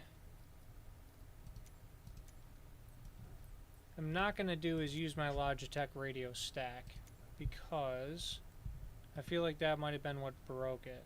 Oh. Why is my engine no longer running?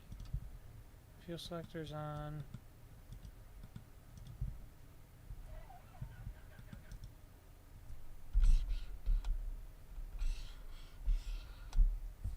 What?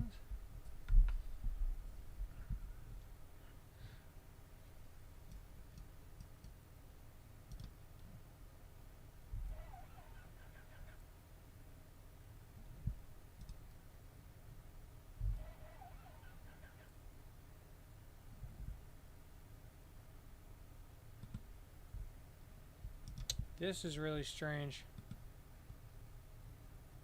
The engine should be starting.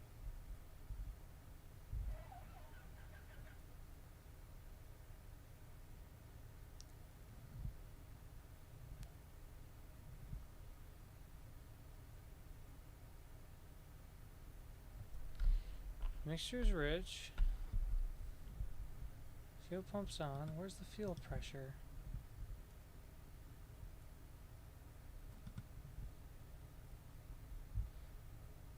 Is there like some kind of secret fuel cutoff switch that I'm not?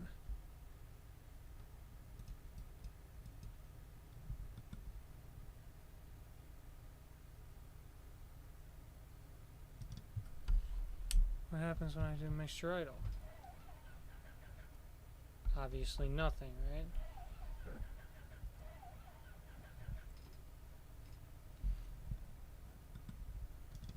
I might just have to shift E it. I don't know what's going on.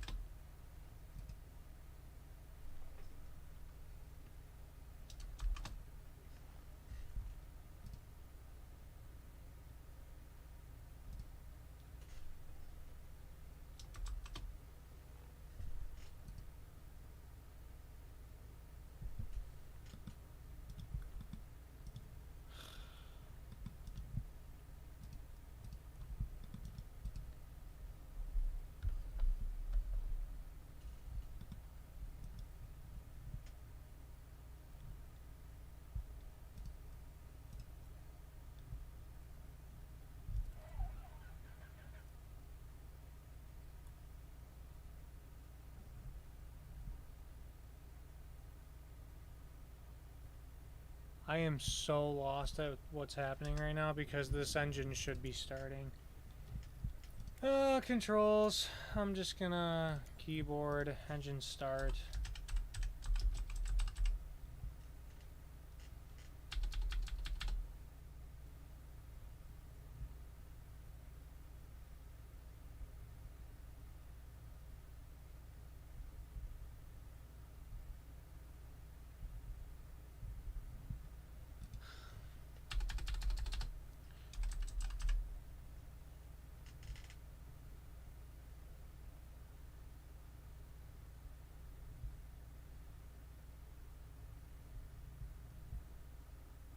Let's control E. Okay. Well, I guess.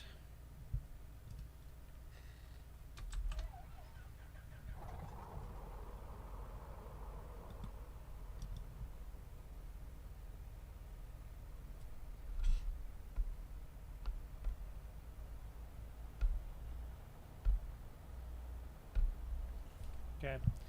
That's actually extremely disappointing. Fuel pump's coming off. Facing this way. Let's go in external view and try and get a gathering of our surroundings here. So it looks like what I'm doing is just taking this field around me. So it said runway 21, which looks actually to be straight ahead. Okay.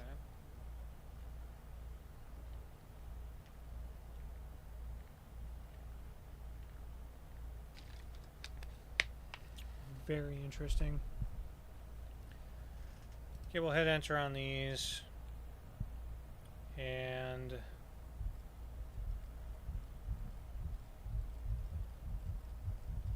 the OBS doesn't even turn on here.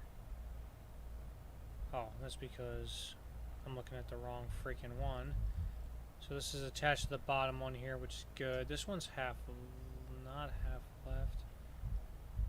Yep, so that works. Okay. We'll wait for a second for the GPS to acquire its position.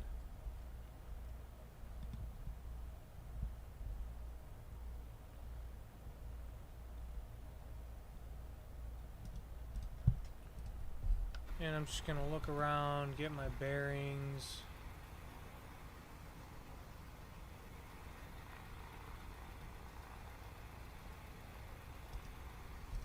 I want to say that I'm just taking off straight ahead. 2 Papa November, 1 traffic. November 849er 89er is taxiing to runway 21. 2 Papa November, 1 traffic. And let's see if hold short popped up. Yes, it did, right over there. So I guess we'll taxi over there. Is there an autopilot on this thing? Oh, there's not. Oh yeah, there is. Okay, I'm just stupid. Alright. So we'll get this taxi going. And I'm just gonna taxi right over to this box, which we're on a soft field, so I'm keeping the elevator off the ground. Prop forward. Mixture is gonna get leaned back.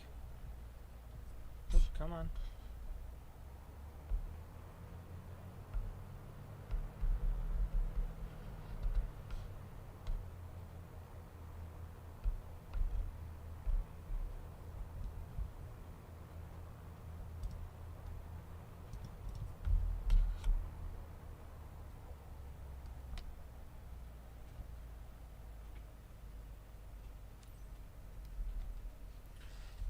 Alright, so we taxied to here.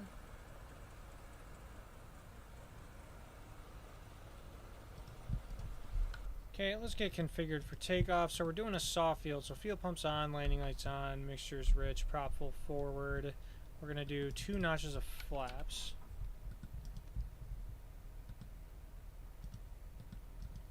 And we'll depart runway heading for now, and then whatever. Actually, let's set in our GPS real quick. So Kilo Hotel Tango Fox. So we'll direct to...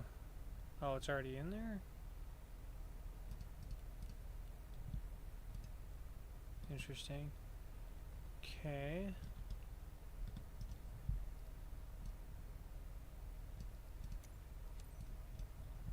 Papa November 1 traffic. November 849er 89er. Taking off runway 21. North departure. 2 Papa November 1 traffic. I don't know what this so-called runway is, but we're just spraying and praying at this point. So we entered runway 21, and 21 is facing to our right side here. So that's 21. I can't see anything, so this is going to be a really fun takeoff here. We're full aft on the elevator. Okay, looks like we're up in the air.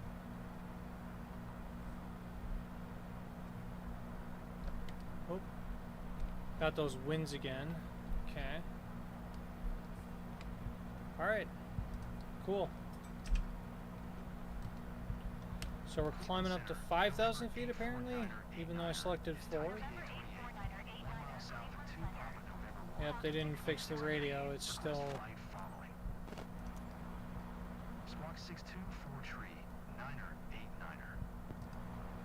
Okay, so we're climbing to 5,000 and we're requesting IFR clearance.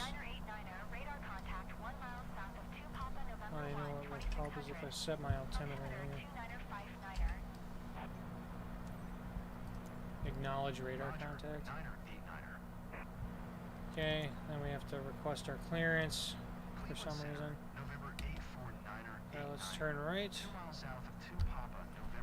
Alright, we're 1,000 feet, so fuel pumps off, landing lights off. We're going 25 manifold pressure, 25 RPM.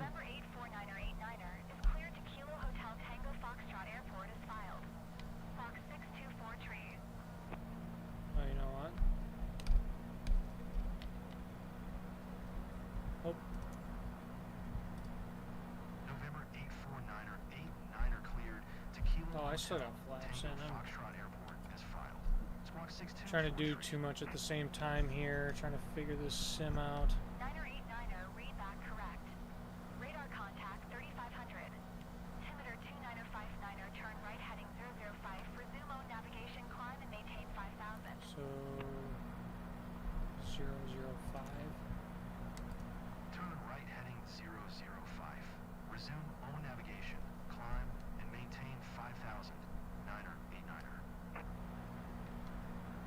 9er 89er, contact Cleveland Center on 125.875. Okay, I think my Logitech radio is screwing it all up, so we're just going to do it via clicks, which is annoying, but that's what we're going to do. 9er 89er. Cleveland Center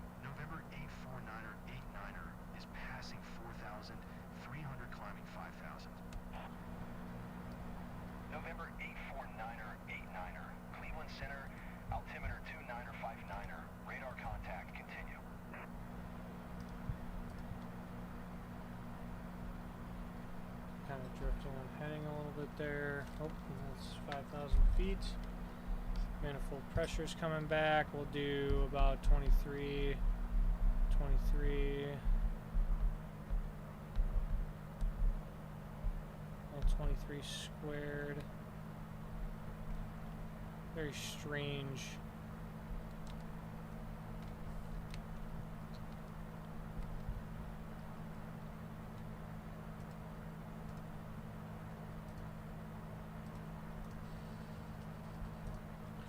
Alright, so it does have an autopilot, so we're going to use it to our advantage.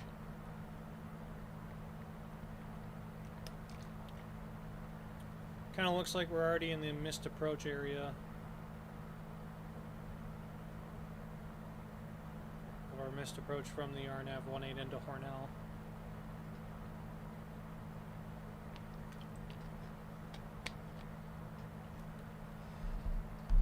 We're going to pull our manifold pressure back just a little bit because this thing wants to haul. So maybe Dakotas are turbocharged. I'm used to just a regular old 200 horsepower Aero 4 is what I flew in real life. Battlefield hardcore mode is hardcore. Oh yeah?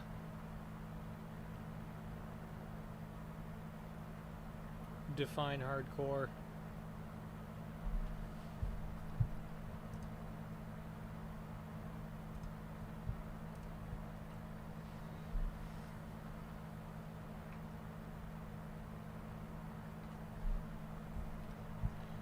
Alright, so looking at this approach real quick, our final approach course is 175, runway landing available. So we have 4,500 feet of runway, touchdown zone elevation is 1213, good.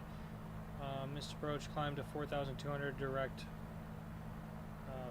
FECBO is what I think that says. And hold. And then we want to be 3,900 or above in the procedure turn, and then we can descend down to 2,900 to the final approach fix.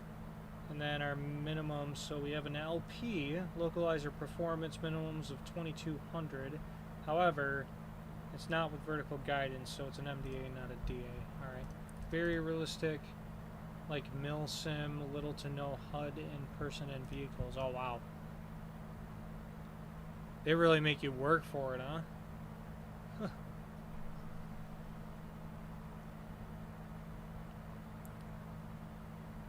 Battlefield did always really go hard for the realism, and it sounds like they amped it up this time around.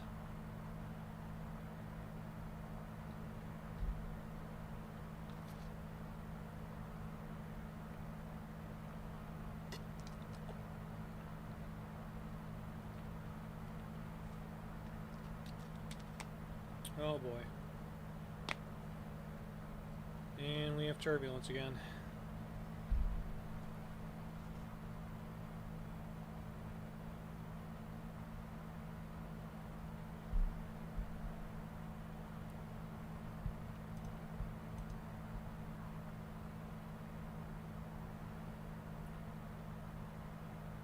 Well, our airspeed didn't get out of control, so that's good.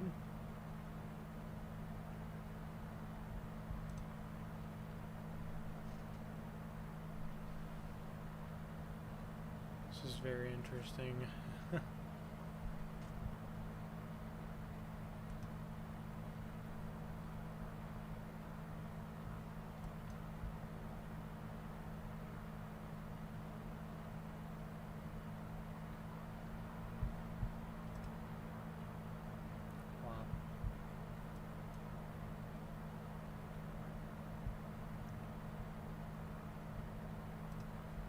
You're getting pretty rocked around. Catch the stream if you got time. Literally just compass and cap points on the screen. Okay. After I complete this mission, I'll probably pull it up on the side and check it out real quick while I figure out what it is I want to do next. I'm thinking we'll run with one more mission after this one, and then call it. I think I already have my verdict on how this career mode is doing. And it ain't good. Set course to 289er. What?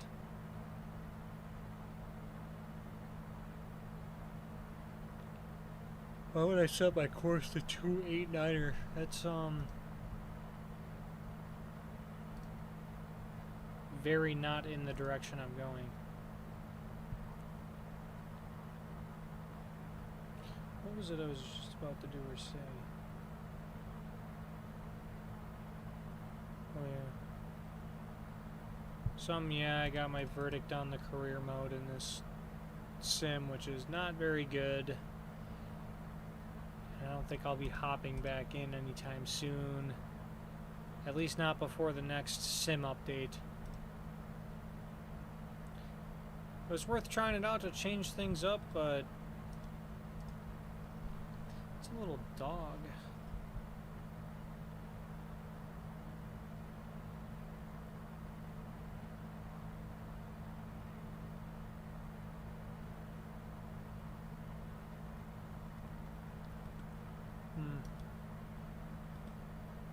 Yeah, the turbulence is crazy.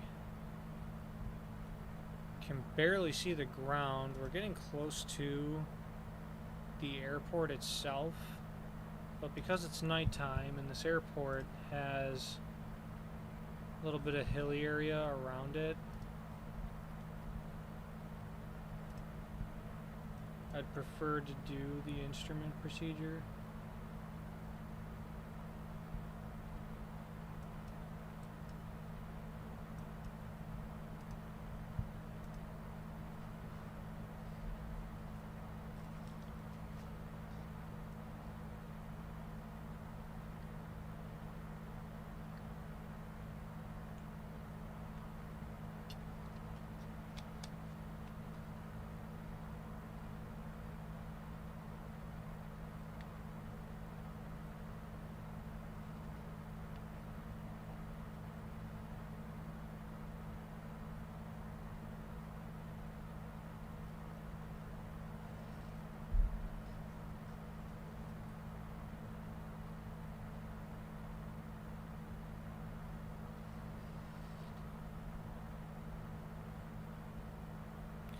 Just kind of monitoring everything here, making sure it doesn't go out of whack on me.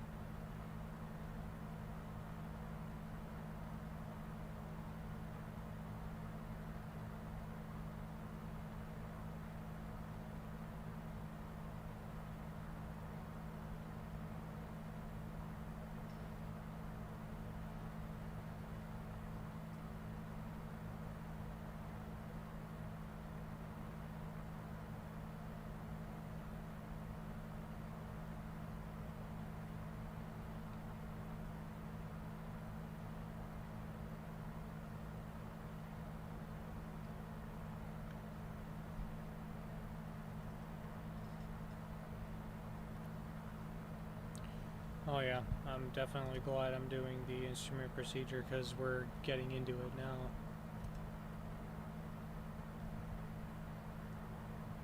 So we're actually passing the over the airport in just a couple of miles here.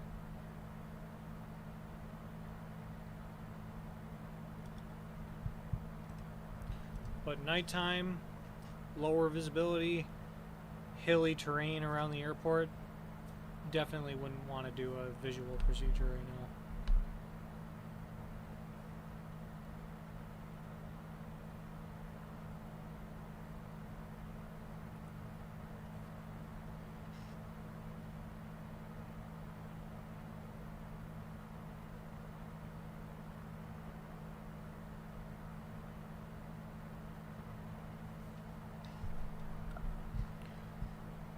Alright, so the procedure turn is coming up relatively shortly. We didn't get a descent from ETC yet, which is crazy. Because at this point, they would probably tell us to descend to our 3,900 feet we need for the procedure turn.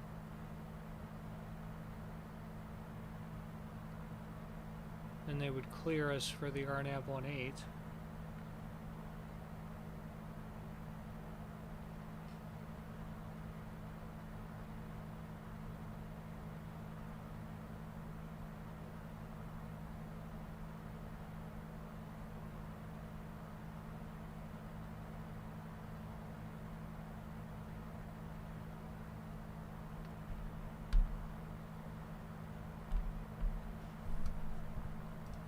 Doing good on fuel. Gonna switch the tanks. Fuel pumps on. Going to the right tank. Fuel pressure's up. Fuel pump off. Fuel pressure still in the green. All right, looks good. We'll land on the right tank.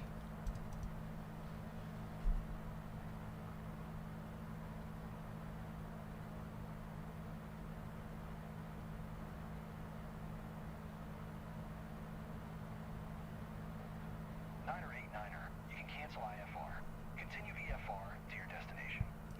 See, that is a clearance that you would never... Okay. Cleveland Center, Niner 89er would like to cancel IFR. Niner 89er, IFR flight plan is canceled. Radar service terminated. Squawk 1200. Maintain VFR. Frequency change approved. Good day. Alright. Okay. Altitude mode. Squawk VFR. Kilo Hotel Tango Foxtrot traffic. November 8th. What? Niner 89er. 5 miles north. 5,000. Inbound to land. So what, you have to turn your landing light on before you make the call? Okay, fuel pump's going on. Make sure it's going rich. We're going to start slowing down a little bit here.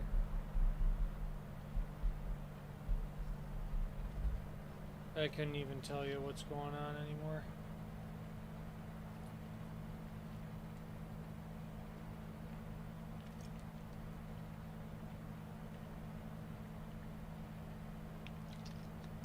Alright, we got some rain, not too bad. I'm going to zoom out here and just make sure that the procedure turn exists. Oh yeah, it does. Nice. Cool, so since we were...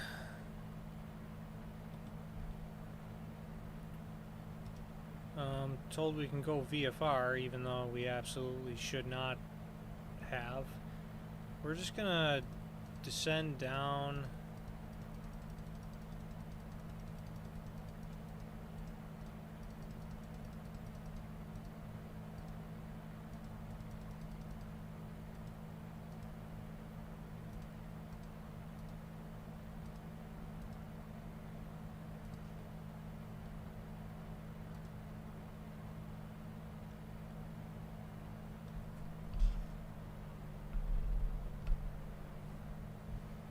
Vertical speed, there we go.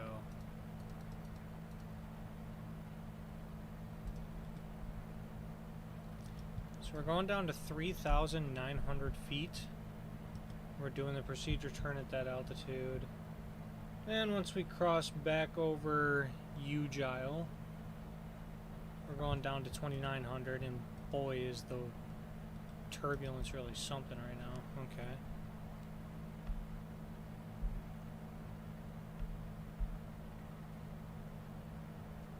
There is an approach mode on this autopilot too, which is cool. Oh, there's an altitude select.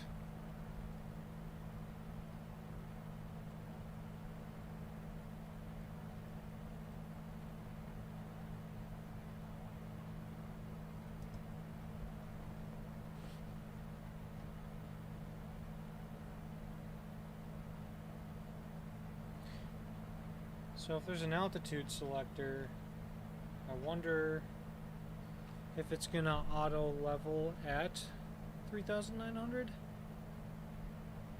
Because in real life, I don't think this style of autopilot is capable of that.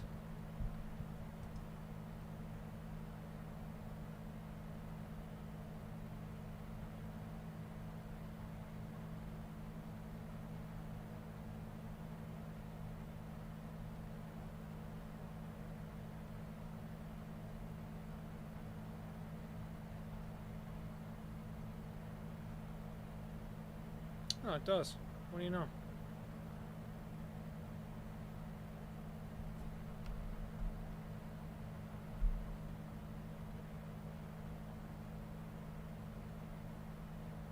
It's kind of crazy.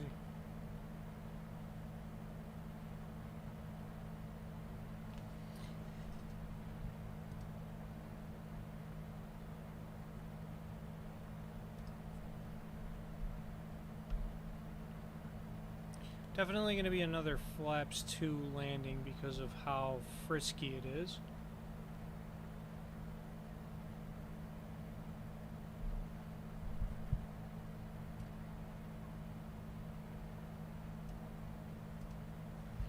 Make that go away just for this landing here.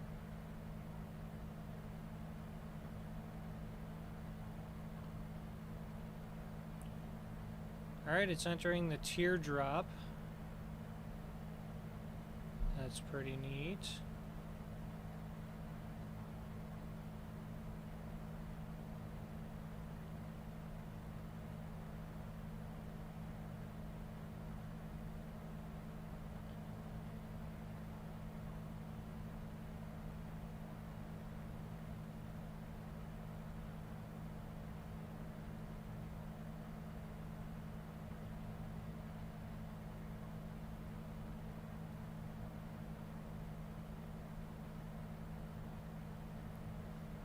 This should be another really frisky landing. The winds are crazy out here.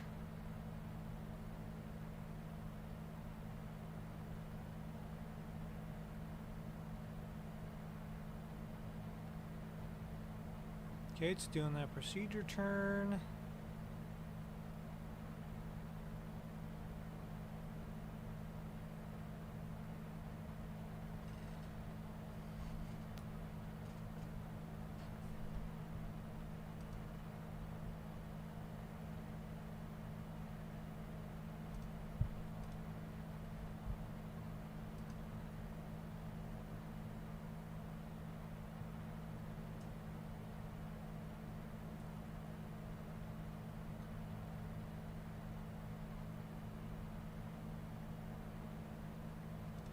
Kind of curious how early I should turn my landing light on if it dinged me way back when I was basically back coursing this approach. It's so odd.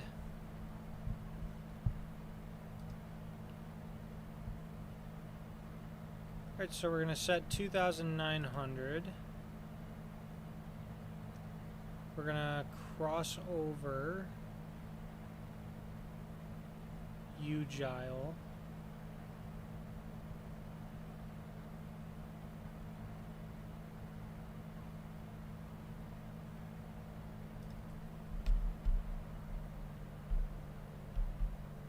We're going to pull this throttle back quite a bit because we really want to start slowing down.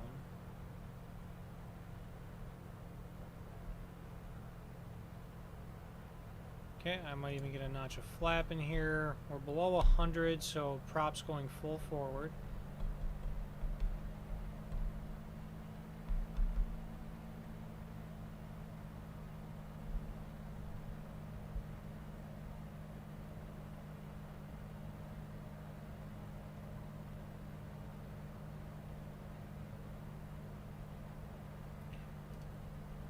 Alright, we're gonna go down. Oops, that was the wrong direction.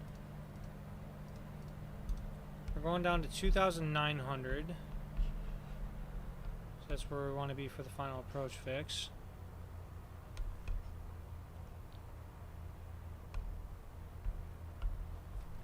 Which is Reg C. Yeah. Okay. So we can slow that down just a little bit. 500 feet per minute should do us justice. Oh man. We definitely lost some speed, didn't we?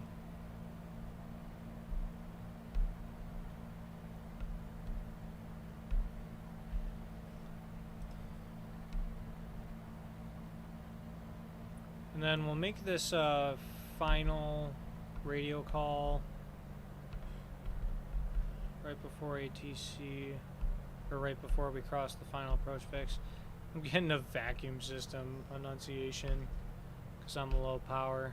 How interesting.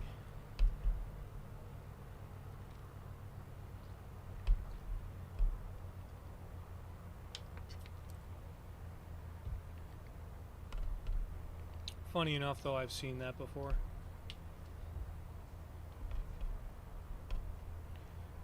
Trying to find a good RPM setting here that keeps us at about 90, but not too... doesn't slow us down.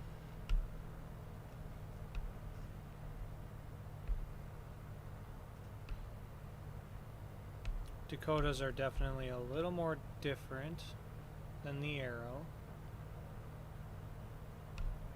But at the very least I have the logic to be able to fly it.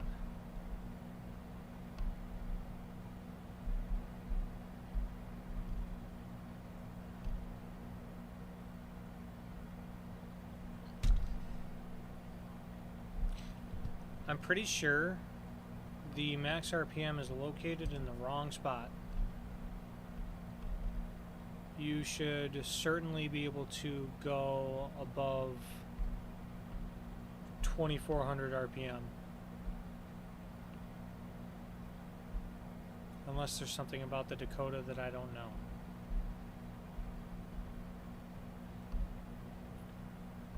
But just a hunch that that's wrong.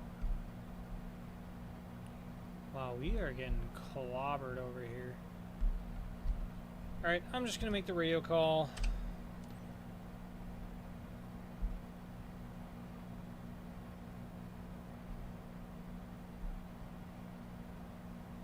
Kilo Hotel Tango Foxtrot traffic, November 849er 89er is on final.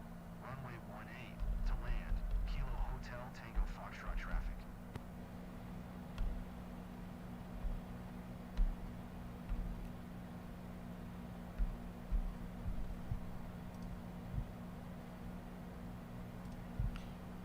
Once again, minimums were 2200.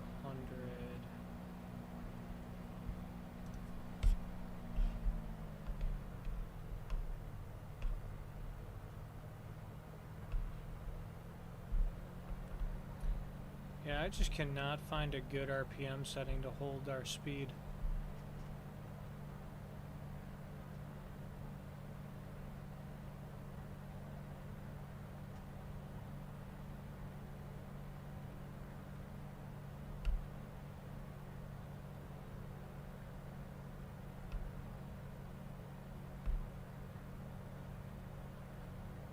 We're looking good.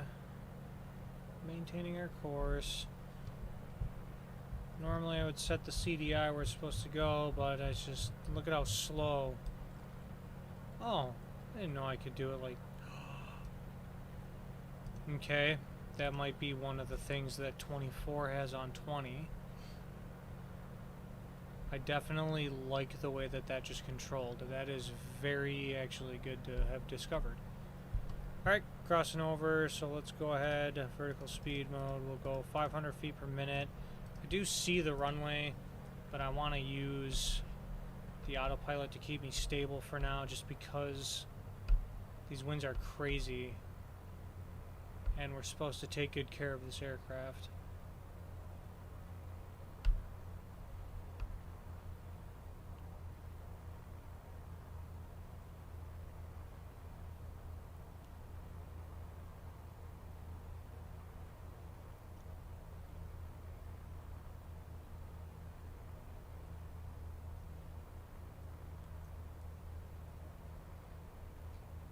I mean, ATC worked a little bit better on this flight. I just think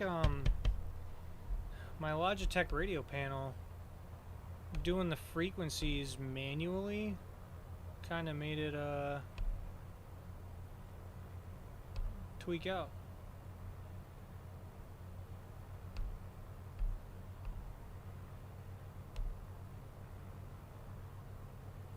So We're looking pretty stable so far. 85 knots is good. We have a notch of flaps in. Mixture is full forward. Prop is full forward. Fuel pump on. Landing light on. We are set for a proper go around. I'm good with the ATC stuff for now.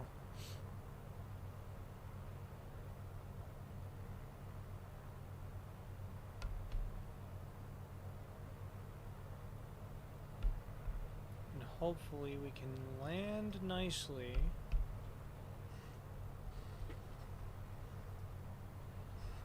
Alright, we're at minimums. I do have visual of the runway. Disconnect the autopilot. I'm taking it by hand, and hopefully this goes well. We'll go flaps 2 just to help keep us on the slower side. This is definitely a high performance aircraft.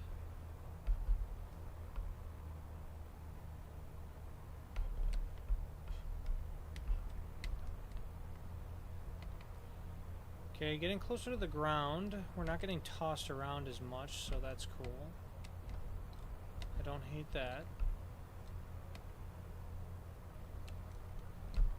I might have to return the Cessna sensitivities to the default sensitivity curves because I'm starting to think that Microsoft kind of reshaped their sensitivities a little bit here. Because I've never flown the Dakota in this sim. I've never touched the sensitivity curves for it. But this is actually handling really nicely, like kind of just as I would expect it to. And the Cessna's not flying nearly as nicely as I remember.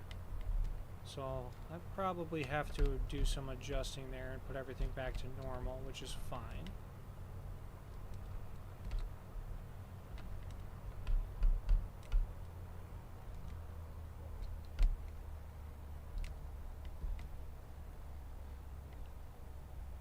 This is pretty stable though, I like it. Just getting down.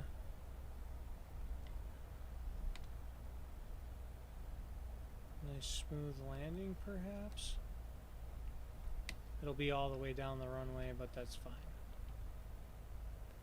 Because we're all about the smoothness on this ferry mission. They want smoothness, they got smoothness. Come on, touchdown. You can do it. We've been floating for so long. Okay, that wasn't too shabby. 110 is what I got. Alright.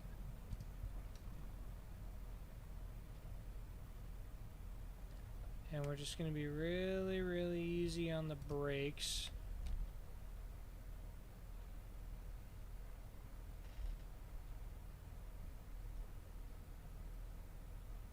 Because we're trying to respect the aircraft condition.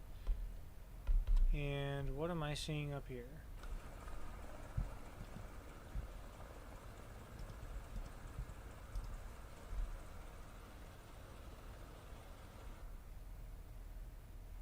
Threshold lights are very, very weird in this game.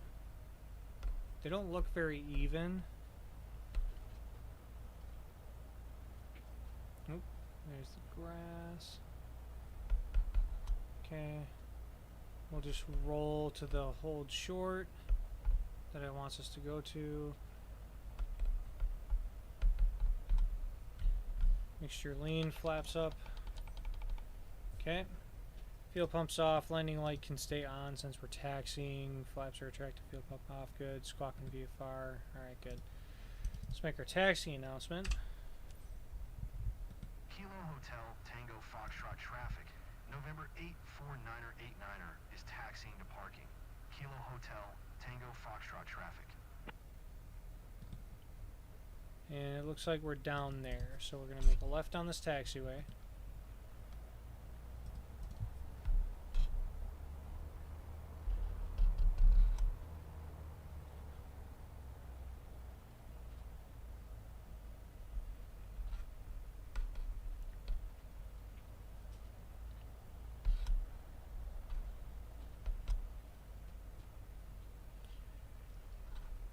So the IFR side of ATC,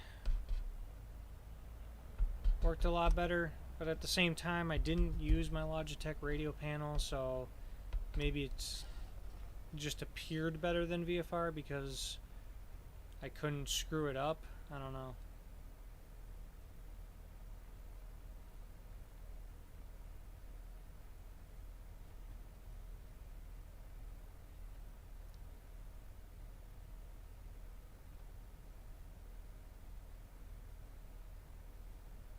Just gonna slow down nice and easy. So we have that parking spot to our right side there.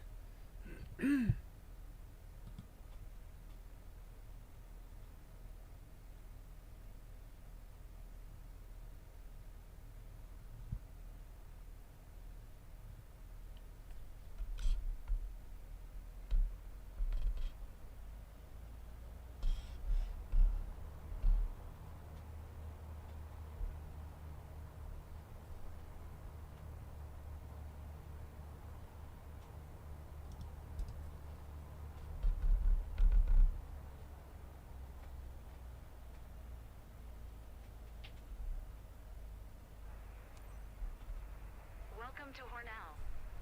I'm Adam Sykes. I hope the maintenance went smoothly and that you took good care of my plane. I was counting down the days to get it back. Well, I took good care of it, don't you worry. Alright, landing light's coming off. Good. Mixture's going off.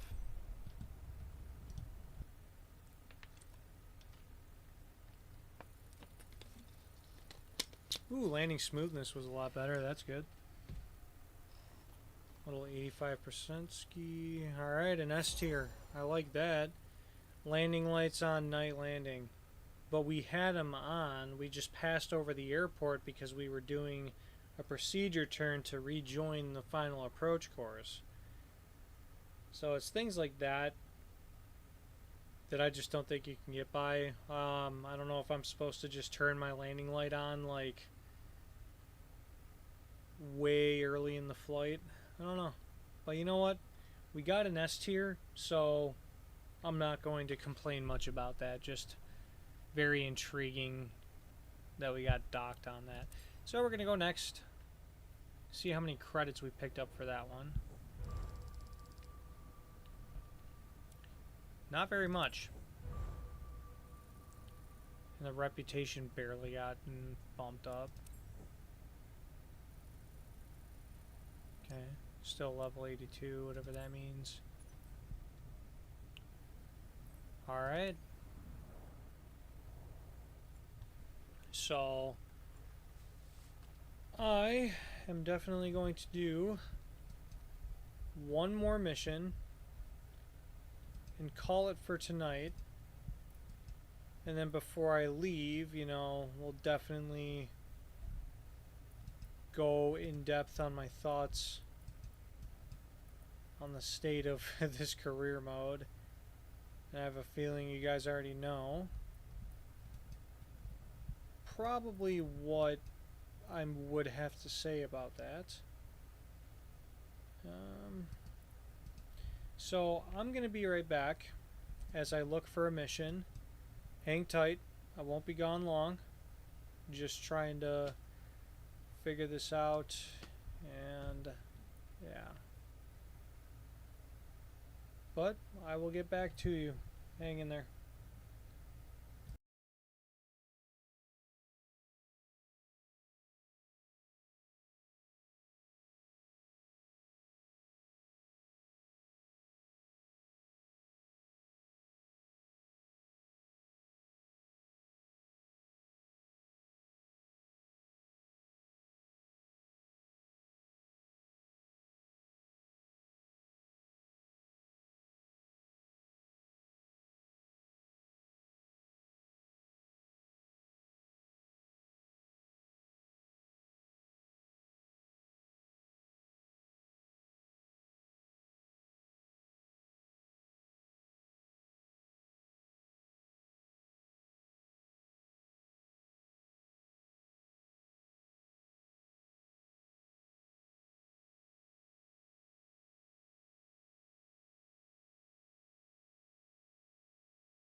Alright. So the one thing I was really hoping for was a charter flight in a Vision jet that would set us up for success. And it would be, you know, good. Wasn't quite the case. They were all terrible, and they had Vision jets going to airports that a Vision jet could never actually land at. Like, we're talking like 2,200 foot runways, and Vision jets need more runway than you realize to take off. So I think we're gonna can the charter idea, and the last flight of the day is going to be this cargo transport, and we're going to Montoursville, and I'm hoping that everything in this mission is stable. So we're gonna get into it, and we're gonna see what happens. Alright. So we're going to accept the mission here. We have 82 pounds of fuel, which is insanely low. And I don't know. I was under the impression they fixed the fuel situation, but they did not. We still have to add fuel, which is crazy. But here we are.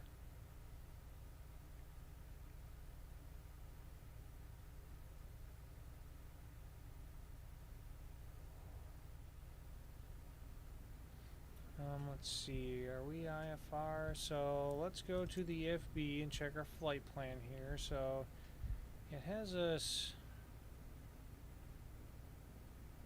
VFR to our destination.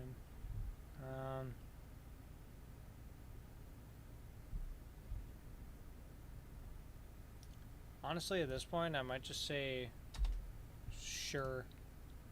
Okay, send to avionics.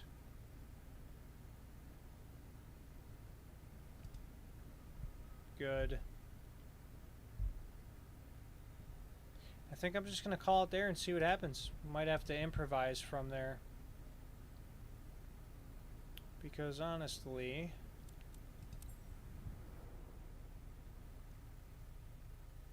I'm too tired to try and figure out the EFB anymore.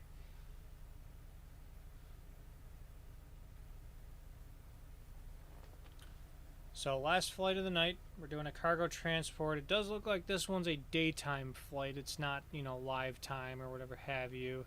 I'm not sure what the weather's gonna do, but I do know we have some precious cargo. So the importance of landing smoothly still remains.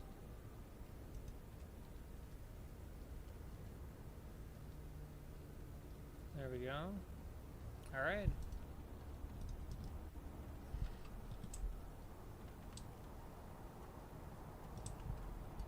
We're going to come here, remove the cowl cover, the chocks, the static cover, and the pitot tube cover as well. Come around here, everything looks good. Look at that, we got some boxes loaded and we got some cargo on board. Excellent. And with that, mission steps to the right, ATC to the left, and we'll just try and do this as best as we can. Because I'm looking for another S-tier flight and to up my reputation, even though I probably won't be coming back to this game mode. Because one thing I do want to do is, if they fix the career mode, I would love to have my own company and run it. That seems like a lot of fun, but it's so broken. I don't want to do that right now, because I'm going to lose a lot of points and money and stuff, and it's just going to get more frustrating than it is fun.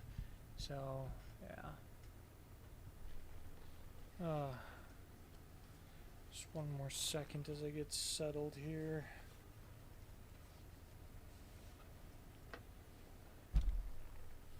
Yeah.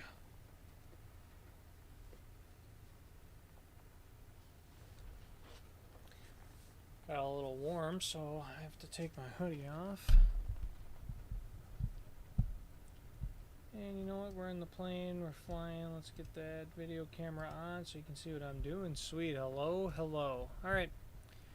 Let's do it. Let's get it done. Let's fly some cargo for about 45 minutes and then call it a night. Okay. So, master's on. Mixture's going rich. Fuel pump's coming on. We're priming the engine. Good. We can shut that off. The fuel shutoff is disconnected, so that's good. Or it's connected, whatever you want to say. Fuel is running to the engine. Beacon's coming on, and we're gonna clear prop. Watch out, all of you. Clear prop, hello. And we'll start the engine. Look at Captain, that. are you ready? Great. It's Joey, your dispatcher, you know? Just a quick reminder about today's job. Bulk cargo on board. This is a very important shipment for one of our clients.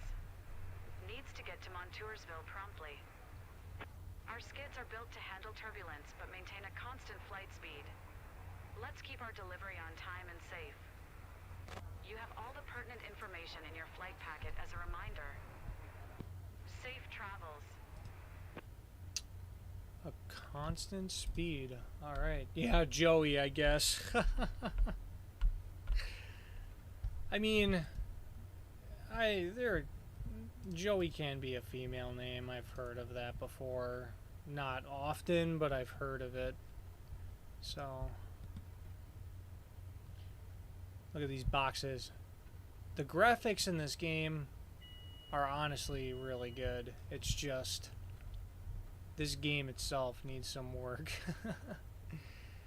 We're waiting for our avionics to load up, and while we are waiting for that, we'll just turn the parking brake off. Well, first let's announce our taxi. We don't want to do anything in the wrong order according to the sim.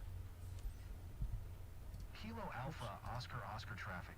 Cessna November 790586 is taxiing to runway 21. Kilo Alpha Oscar traffic. Okay, so we're taxiing at 2-1, so we're going to want to go to the left. Okay. Okay, parking brakes off. Let's go ahead and taxi. Oh yeah, let's set our altimeter real quick.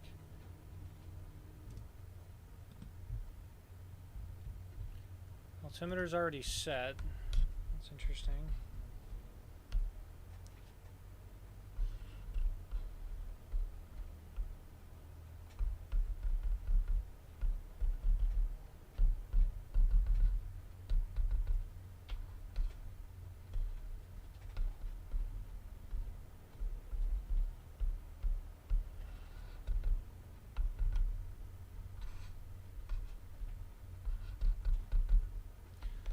I'm going to add just a little more fuel because... Oh, maybe not. Did it change my controls again already?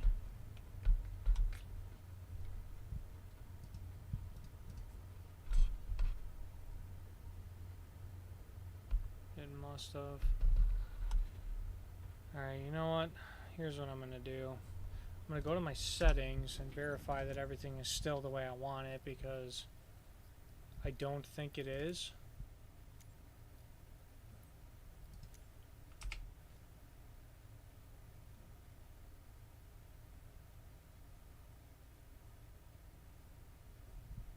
No, it's not. They got changed again. I do not understand the control settings for this game. Because I thought for the Cessna 172 I set the add fuel.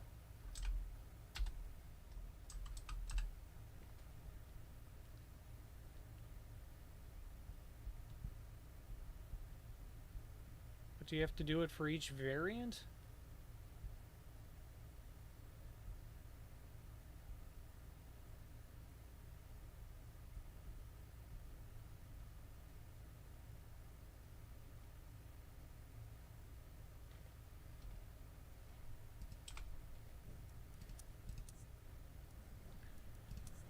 Alright, let's try one more time. There we go. Now we have more fuel. Fuel selector, by the way, should be on both. Okay. And we're back to taxiing.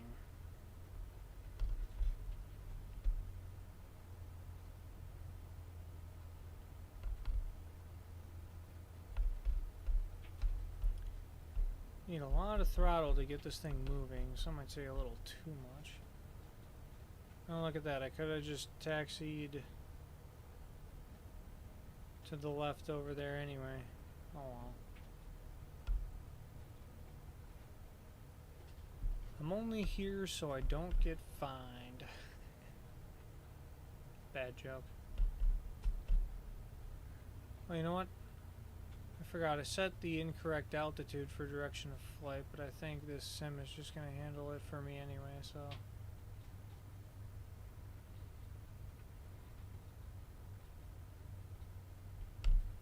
Look at that, we got a King Air 90, we have an air tractor.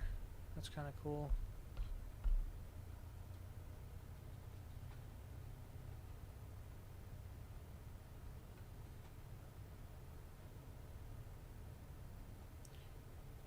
That wind is very much favoring runway 21. That windsock is practically solid.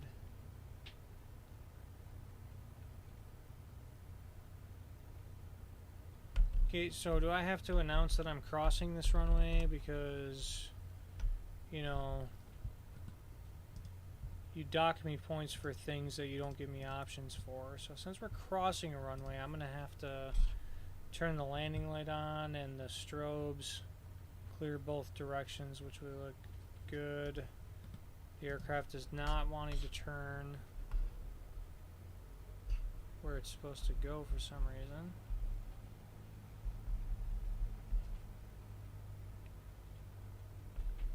I swear, if you get me for entering a runway,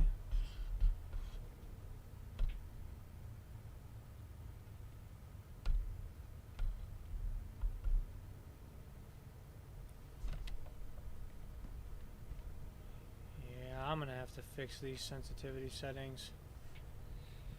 I'll do that when I'm holding short, because I have a feeling that that's just not gonna cut it.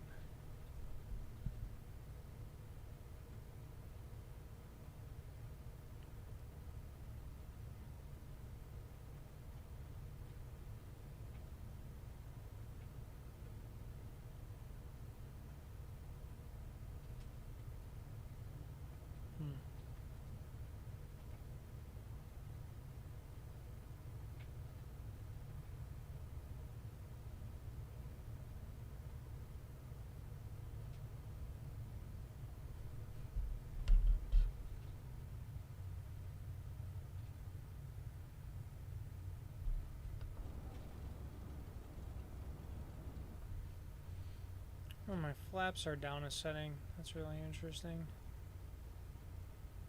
Oh well. Oh, this airport has an ILS, huh? Looking at an ILS critical hold short area. It's good to know. Okay, and then again, before we take off, we're just going to go to our sensitivity settings and put everything linear again and see if that helps, and see if they actually improved the controllability of these aircraft.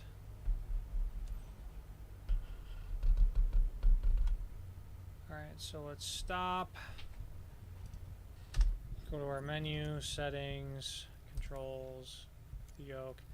The fact I have to do this on every flight is crazy. Where are sensitivities? I already forgot.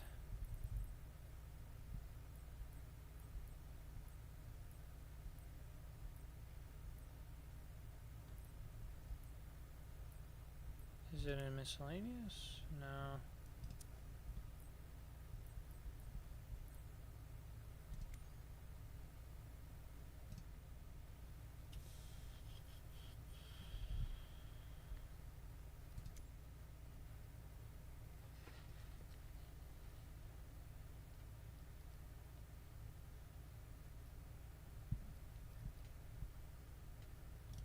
Where are of sensitivities.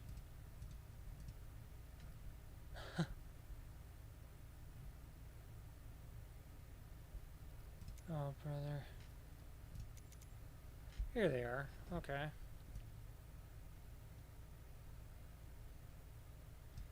Let's put them all to 0.15. Because I don't want to put them totally linear yet until I know that they're actually going to work properly.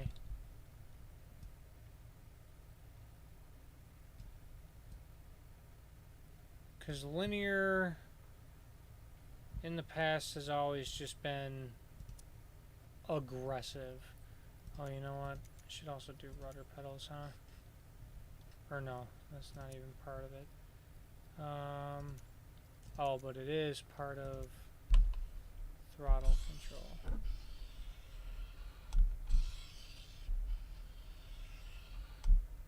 So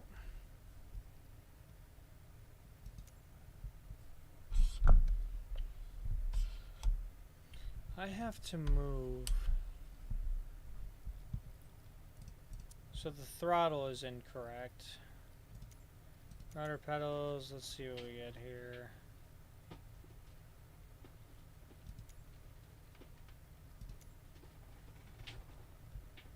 We could probably... Oh.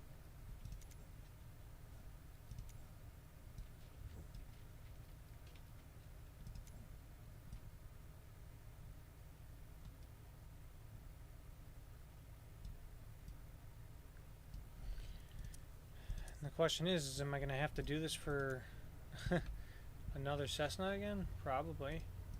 Alright, let's announce our takeoff. We got all our lights on. Mixture's rich. Flaps are down Alpha, low. Oscar traffic. Cessna November 79586. Taking off runway 21. East departure. Kilo Alpha, Oscar traffic. Cool.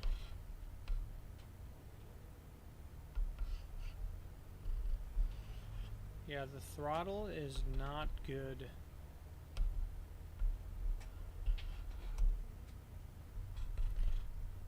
Like, to get 1,000 RPM, which is pretty normal for like a taxi setting, I have to go like over a quarter of the way up my throttle here, and that's not very good. Make a U-turn. Why do I have to make a U-turn? Alright, we're just going to take off and see how this goes. Airspeed's alive. Engine gauges are green.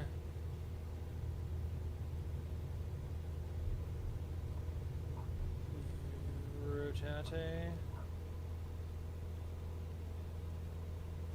That's a lot of right rudder, which is typically normal, but I guess not in this case. Yeah, I mean, this Cessna's controlling a little bit better. Okay, so maybe they did fix it a little bit.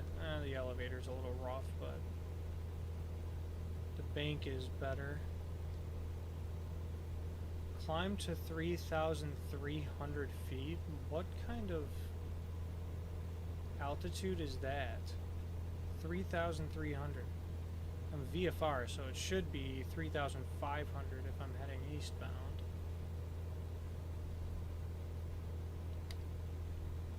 Huh.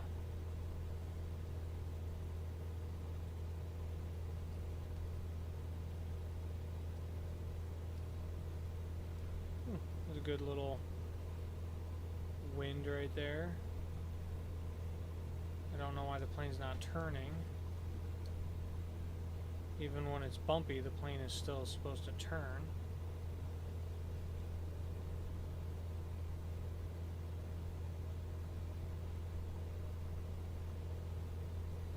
Okay, so we're gonna set this. Well, you know what? Good. I'm gonna set this for 3,300 apparently. For now, we're going to match the heading.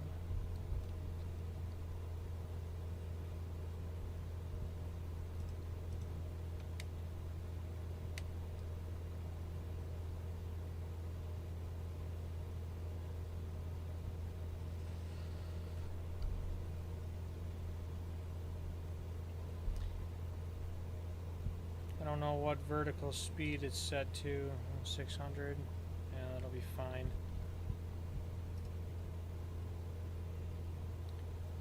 Keep it there for now.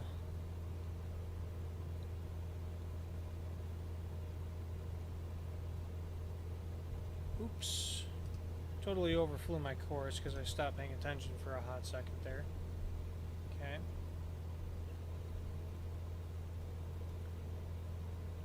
Holy overcorrect autopilot. Wow, that's an insane overcorrection.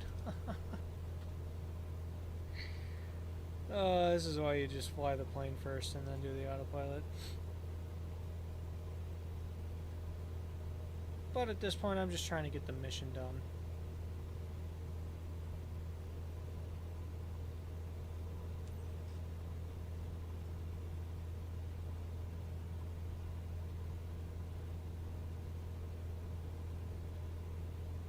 Kind of wondering, with all the hills and terrain that I got going on around me, is 3,300 even a safe altitude? Hopefully we maintain VFR so we can determine that for ourselves. So we'll pull the power back, we'll cruise at about 2350, we'll call it. Oh, you know what? We'll get the flaps up too, that's probably important.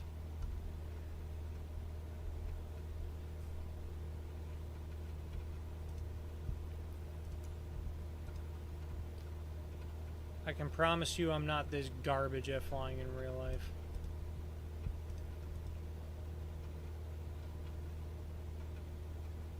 I definitely fly better in 2020. Well, I also don't try and appease the career mode gods of 2024 either. But here I'm trying not to get docked for everything. I'm trying not to... So the landing light and taxi lights can come off. And everything else will just stay on.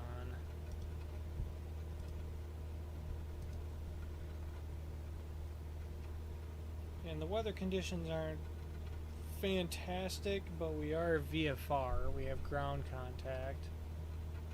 And 3,300 seems to be okay for now. I don't know why. That's the altitude that the mission steps wants us at. That's not what I put in the AFB before the flight. I put 4,000, which, you know, for direction of flight is incorrect, but regardless, I put in 4,000. Mission steps want 3,3. Whatever. So, yeah. But we're in cruise, so we'll sit back, enjoy this bumpy flight. Feel free to ask any questions or make any comments. Feel free to rip on this career mode because it's still not up to par in my opinion. So yeah.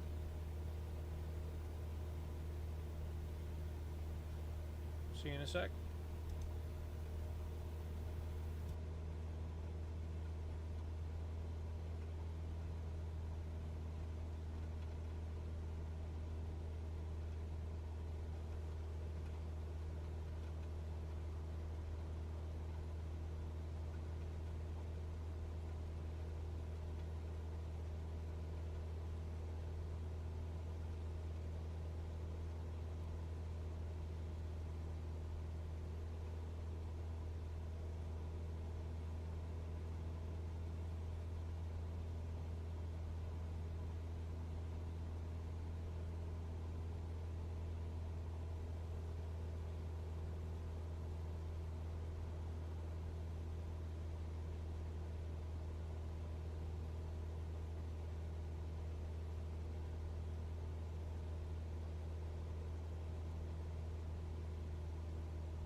one thing that I did just realize is the color of the trees. It'd be looking like fall out here. That's crazy. I mean, huh. The sim is set up pretty good for scenery. I will say that. Yeah, all those trees are red. That's amazing.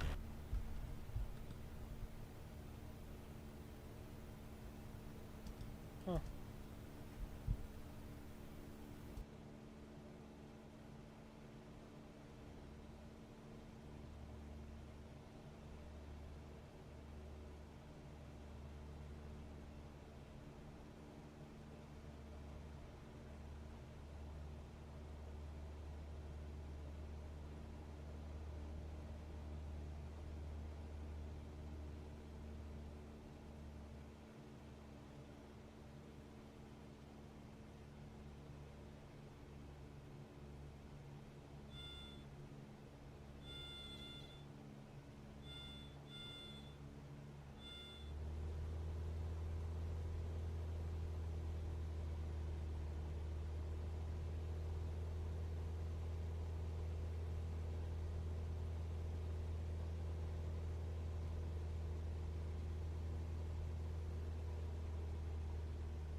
So I'm not entirely sure what just happened there.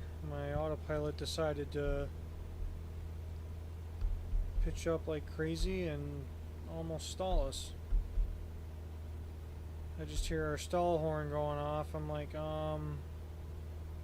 what? I don't really know what the terrain just did to our flight. I guess I'm just gonna have to monitor a little bit closely.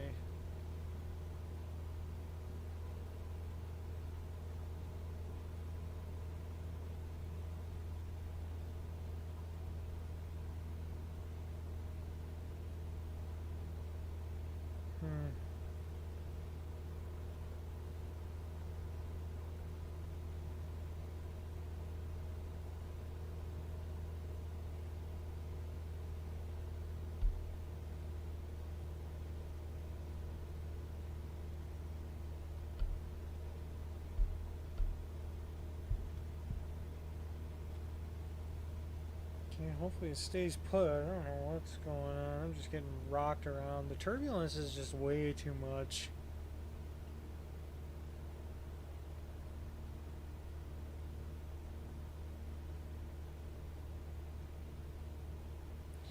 Like, I think the worst part is seeing things happen that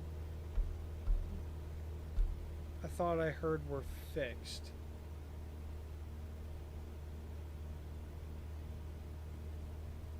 Like, I thought the turbulence thing was reduced and it's much better off.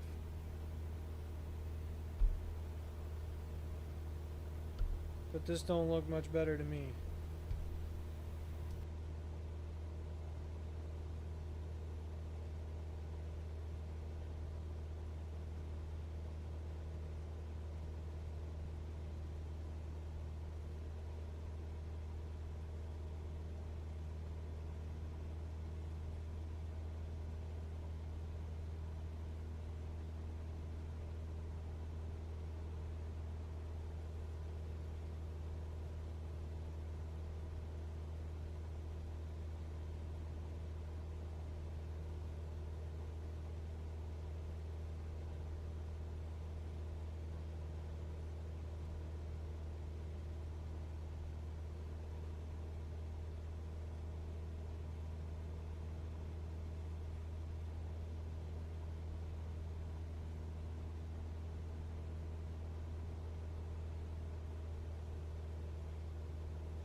Yeah, I don't really know about this turbulence. This is, you know, much more aggressive than what it should be.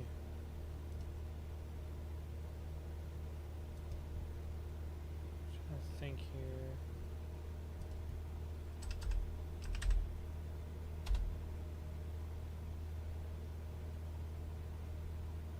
Oh,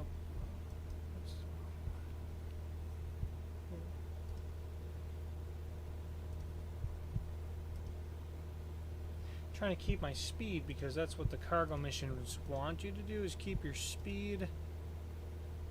But there's just a lot of turbulence and oscillation going on right now that, I don't know, I feel like shouldn't be there.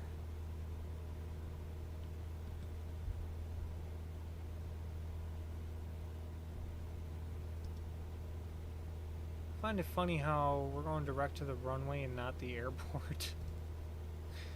So weird. Let's see. What's next?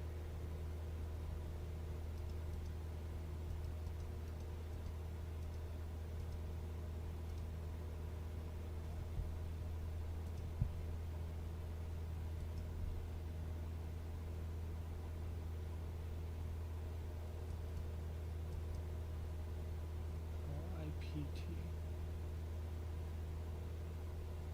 So yeah, we're going to Williamsport, and there isn't any wind shear or anything. The winds aren't even that aggressive over in this area.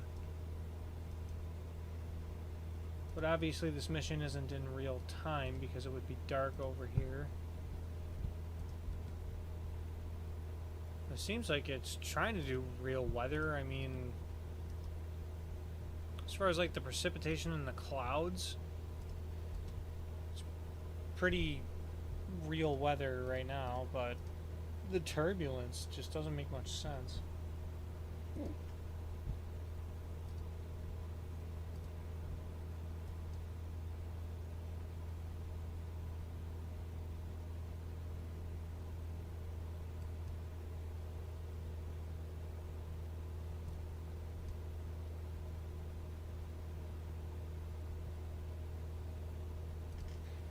Not a lot of pilot reports to go off of either, though, so I mean, maybe real weather in this game is just trying to guess what it thinks should be happening based off the surrounding conditions. Oh. Please excuse me, for I am tired.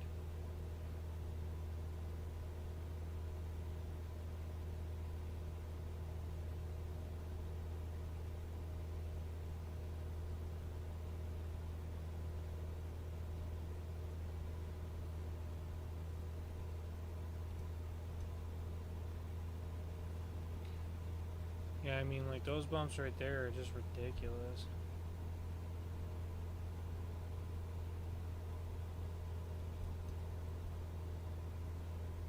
Oh my goodness.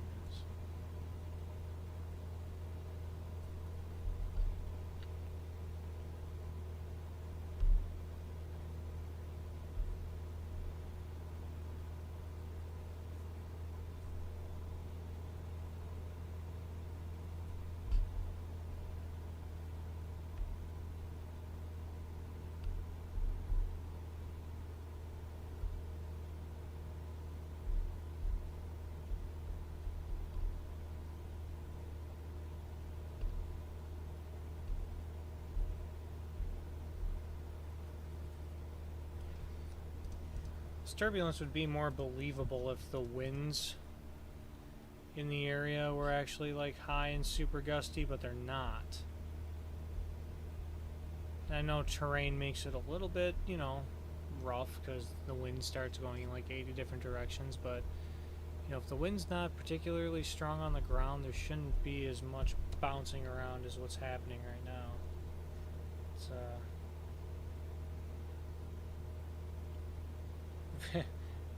kind of entertaining to watch, and almost frustrating at the same time.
Yeah, this is just a little over the top there.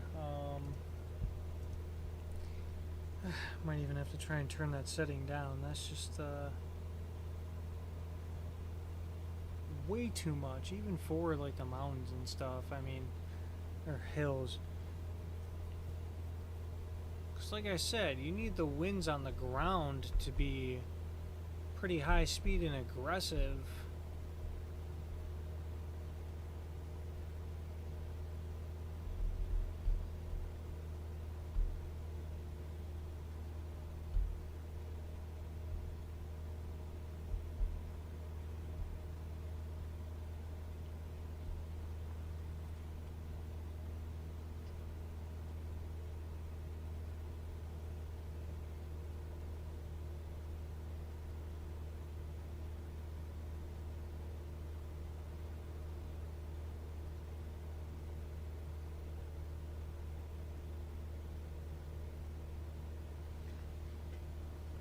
I mean, like, so far the turbulence on both of my landings up to this point have been, you know, smoothed out and better, but, you know, the way it's acting right now makes me wonder what it's going to be like on the third time.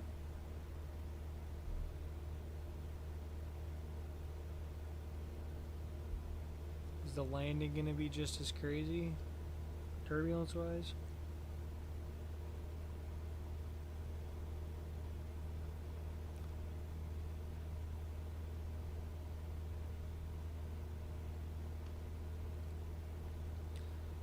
I also still don't really understand why, even when I put 4,000 feet in the EFB ahead of time,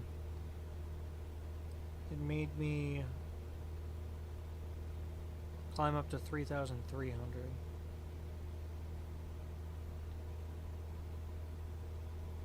And per the mission, am I restricted to that, or am I allowed to, since I'm VFR, change it?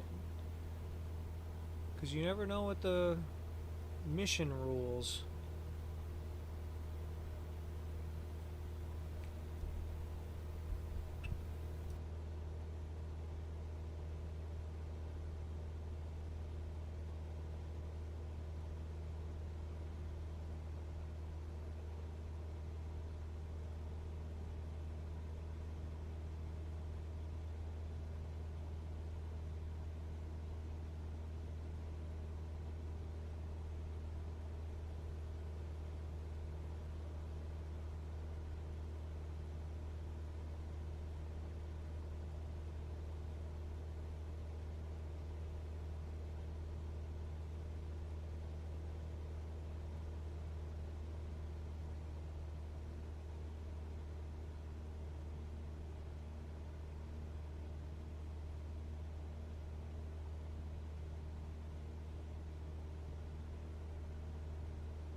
You know, I did forget to turn the activity banner back on, so let's do that, and then you guys can stare at it all the way on my way down.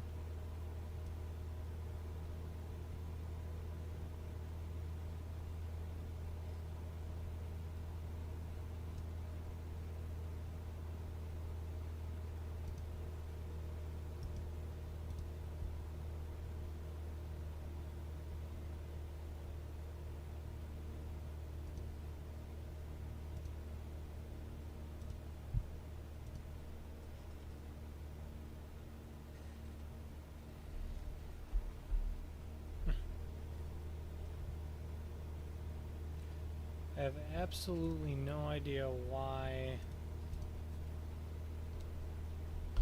we just went up like that, and I don't know, just kind of a wild experience. But we are almost at the airport, about 12 miles away. Thinking it might be at the end of this little hilly area over here.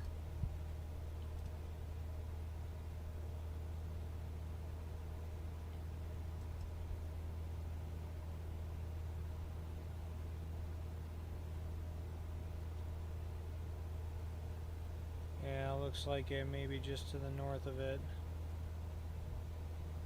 Alright. Does want us to contact the tower. So why don't we do that? Since we're about 10 miles out. Williamsport Tower. Cessna November 790586, 11 miles southwest, 3,300 to land. Cessna November 790586, Williamsport Tower. Altimeter 2972. Make left downwind, runway 27. Enter left downwind, runway 27, Cessna 586.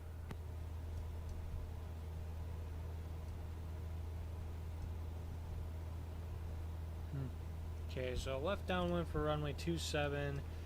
The runway setup here is kind of like a pair of scissors. But the south runway, more towards us, is 27. We'll enter the left downwind for that and just make sure we land on the correct runway, which shouldn't be too hard.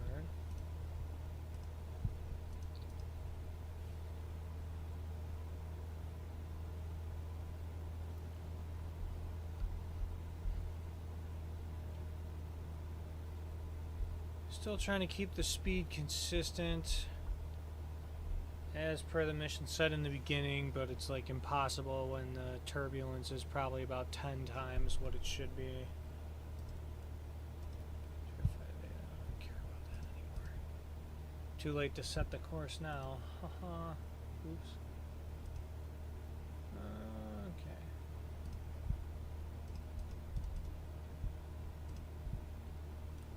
So I have a feeling this airport's going to be just behind this hill. Going to be fun entering a left downwind for this runway because it seems like the airport is right after the hill. So like, is the downwind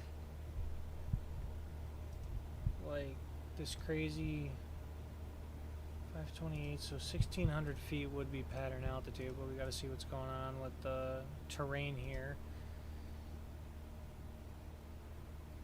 And we're still fighting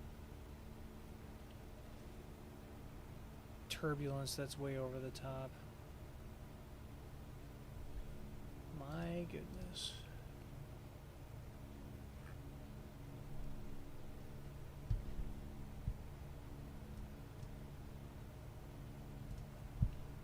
All right. Cam's coming on. Let's see what we can do here. Up and the power dropped off for some reason.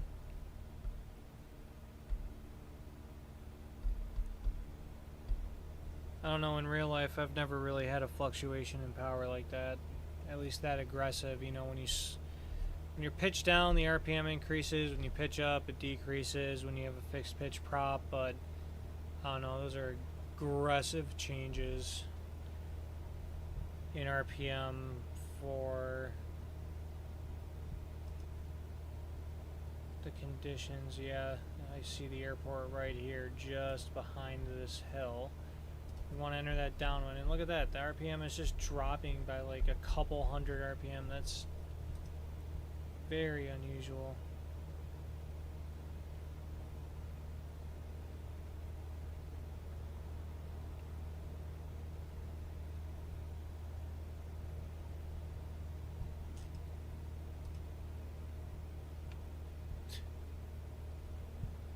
Alright, I am taking over from here, because this is very much out of hand. Wow. Yep. Yeah, this is extremely...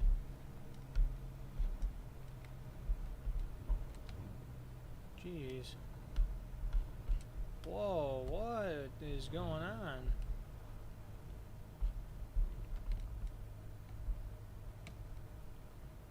Very, very abnormal.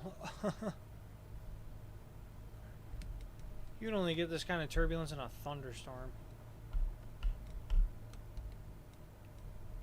Just gonna power down to idle, try and get the pattern altitude here, which is 1600, so we have like a whole 1,000 feet to lose. Huh.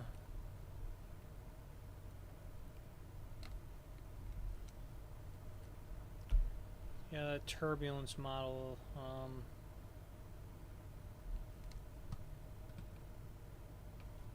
I could have sworn they said it was improved, but I'm not seeing the improvement. This is over the top. Cessna 586, wind 141 at 15. Clear to land runway 27. Cleared to land. Clear to land runway 27, Cessna 586. Okay, landing lights on, taxi lights on, sweet. Follow traffic pattern, yep. Working on it.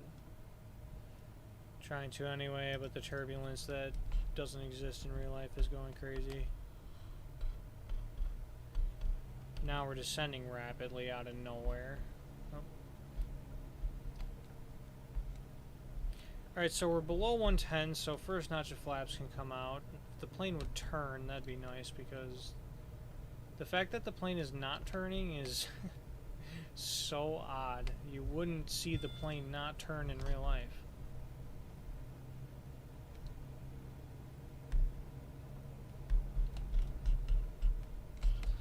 Alright.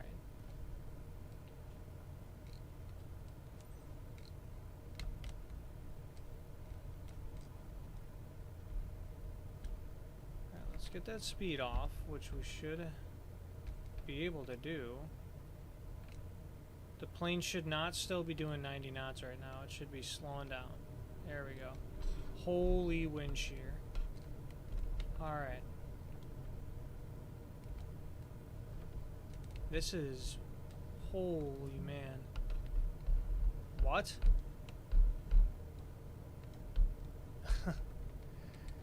That's just not true.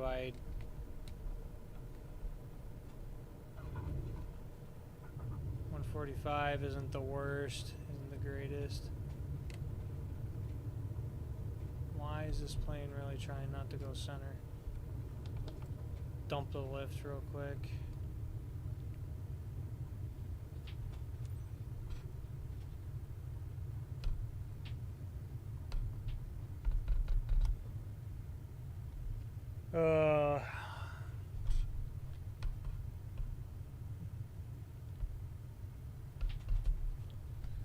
There's actually like no reason. Turn next taxiway. There's actually no reason that the flap speed should have been exceeded there, seeing as how the needle never broke that white arc. And then not just that, but oh, they landed me with a tailwind. How nice of them.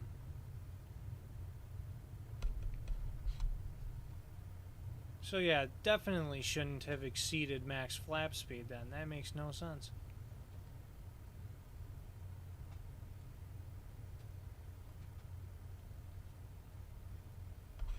Cessna 586, turn next taxiway. Yep. Turning Cessna around. 586, contact Excuse me? 121.9. Aircraft entered a taxiway without instruction, even though that's actually not true. Okay. Oh, so I'm not gonna get taxi instructions?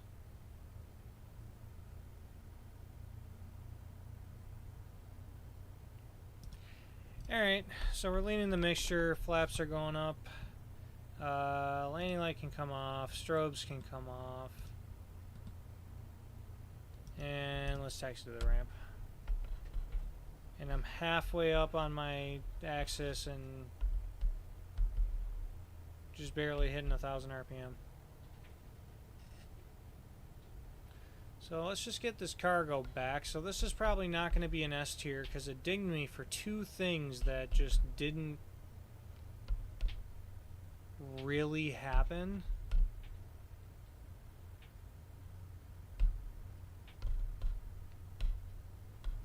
Because seeing as how they landed me with a tailwind, my indicated airspeed should have actually been low, like towards stall speed. So the fact that it said I exceeded the max speed is crazy, just off of wind orientation alone. And then telling me that I entered a taxiway without talking to tower. I never fully cleared the runway, so that is actually an issue that I remember from beforehand that's still not fixed. So, huh.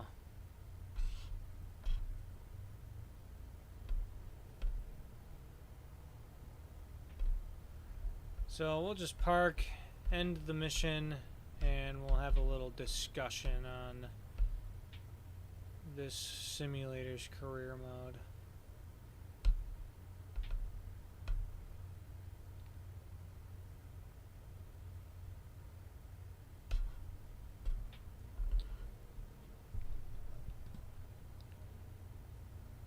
Now I just have to find where this parking stand is that it wants me to go to.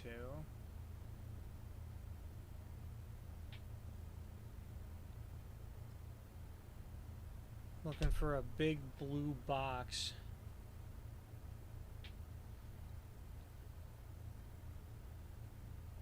Yeah, so this game thinks that the surface wind is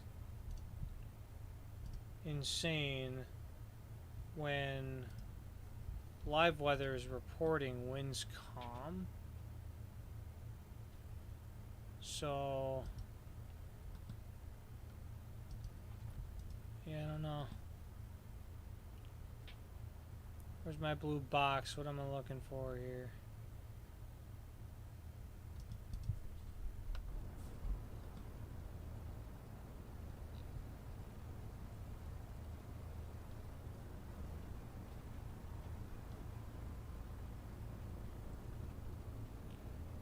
Alright, I am going to stop right here.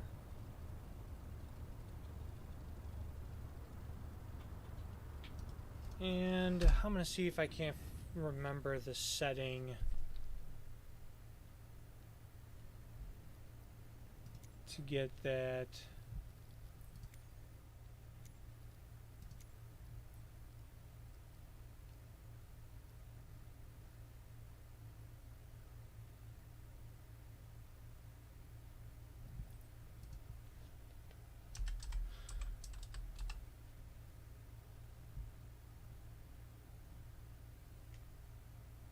So what is the slant key?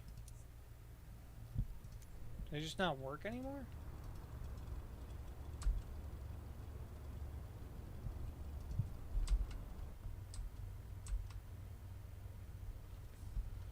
Okay. I have to go into drone mode and oh. What is happening? My plane is just taxiing by itself. Okay.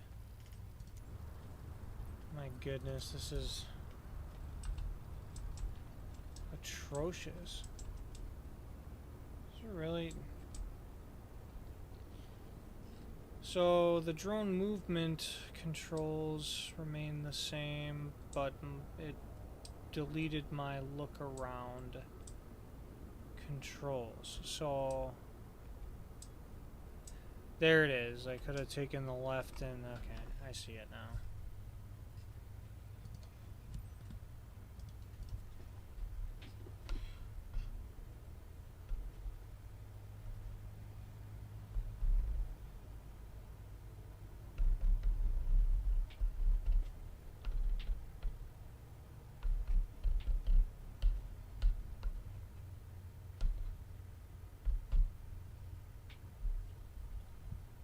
Huh.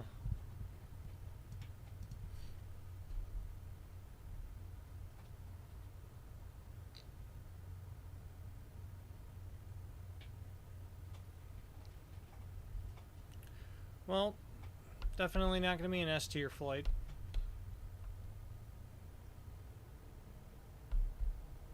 You know, the flaps overspeed thing was more understandable than the entering a taxiway without instruction thing.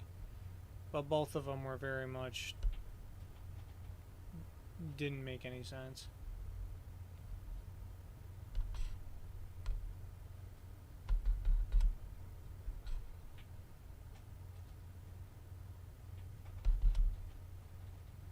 Oh, he wants me to face him. Okay, that's a weird spot. Weird direction to face as well, but we'll do it.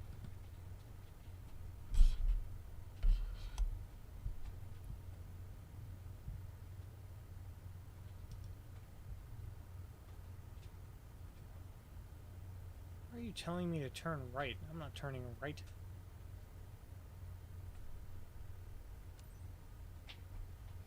Okay, I'm not even listening to the Martian earlier. I'm just setting this parking brake. So taxi lights off, nav lights are off, beacon's still on. We'll go throttle 1000 RPM. Okay, avionics are coming off. Mixture idle. Prop stop spinning. Mags are off. Battery master off. Mission success. Alright, here it is. Let's see. So airline procedures were 100%. That's good. 75%. Wow, it still gave me an S tier? Interesting.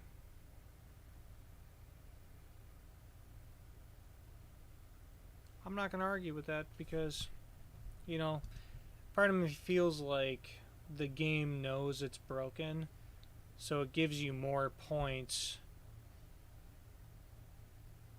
even if points are taken off on things. So let's go to next. See how many credits we earned there. 9,200, not too bad. Reputation, that's a pretty big jump. I'll accept that. And we're level 83, wow. Alright, there we go. So I'm just curious to see what area we unlocked. Cargo transport medium. Oh.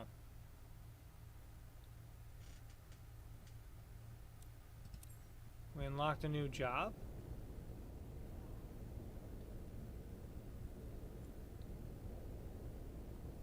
Is that out of Japan? Is that what I'm seeing?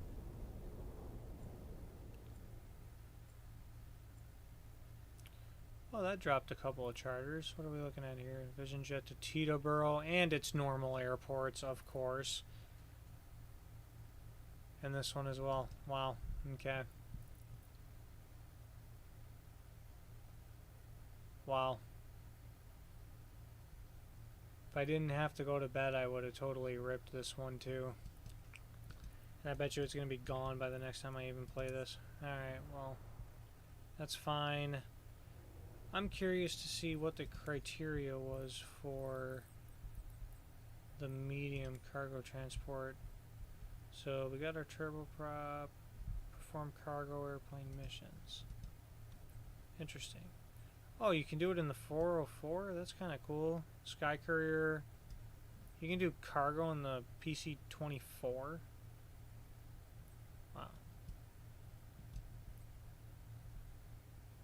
That could make things interesting. Alright. Well, there you have it. I bet you this certification is still locked. Heavy airliner. Yeah, of course.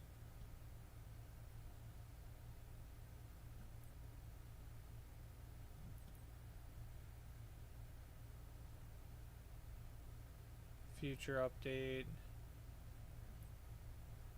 Huh, so everything. There's still things that are just not even available. Wild. Huh.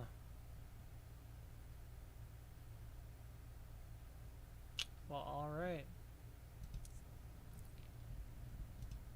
Interesting. So, that's all I got for tonight. It was pretty interesting coming back to Flight Sim 2024. There are some things that I like. The game seems to be more stable overall and relatively consistent. I did get a bandwidth warning in the very beginning, around when I first loaded my mission. I don't know if that had something to do with the game and the stream running at the same time, or if it was a fluke. Because the mission that I selected, I actually downloaded this Cessna 172 because now that's an option. I've been working on downloading pieces of content as time goes on. I like the control of the aircraft. That seems to have improved a lot more.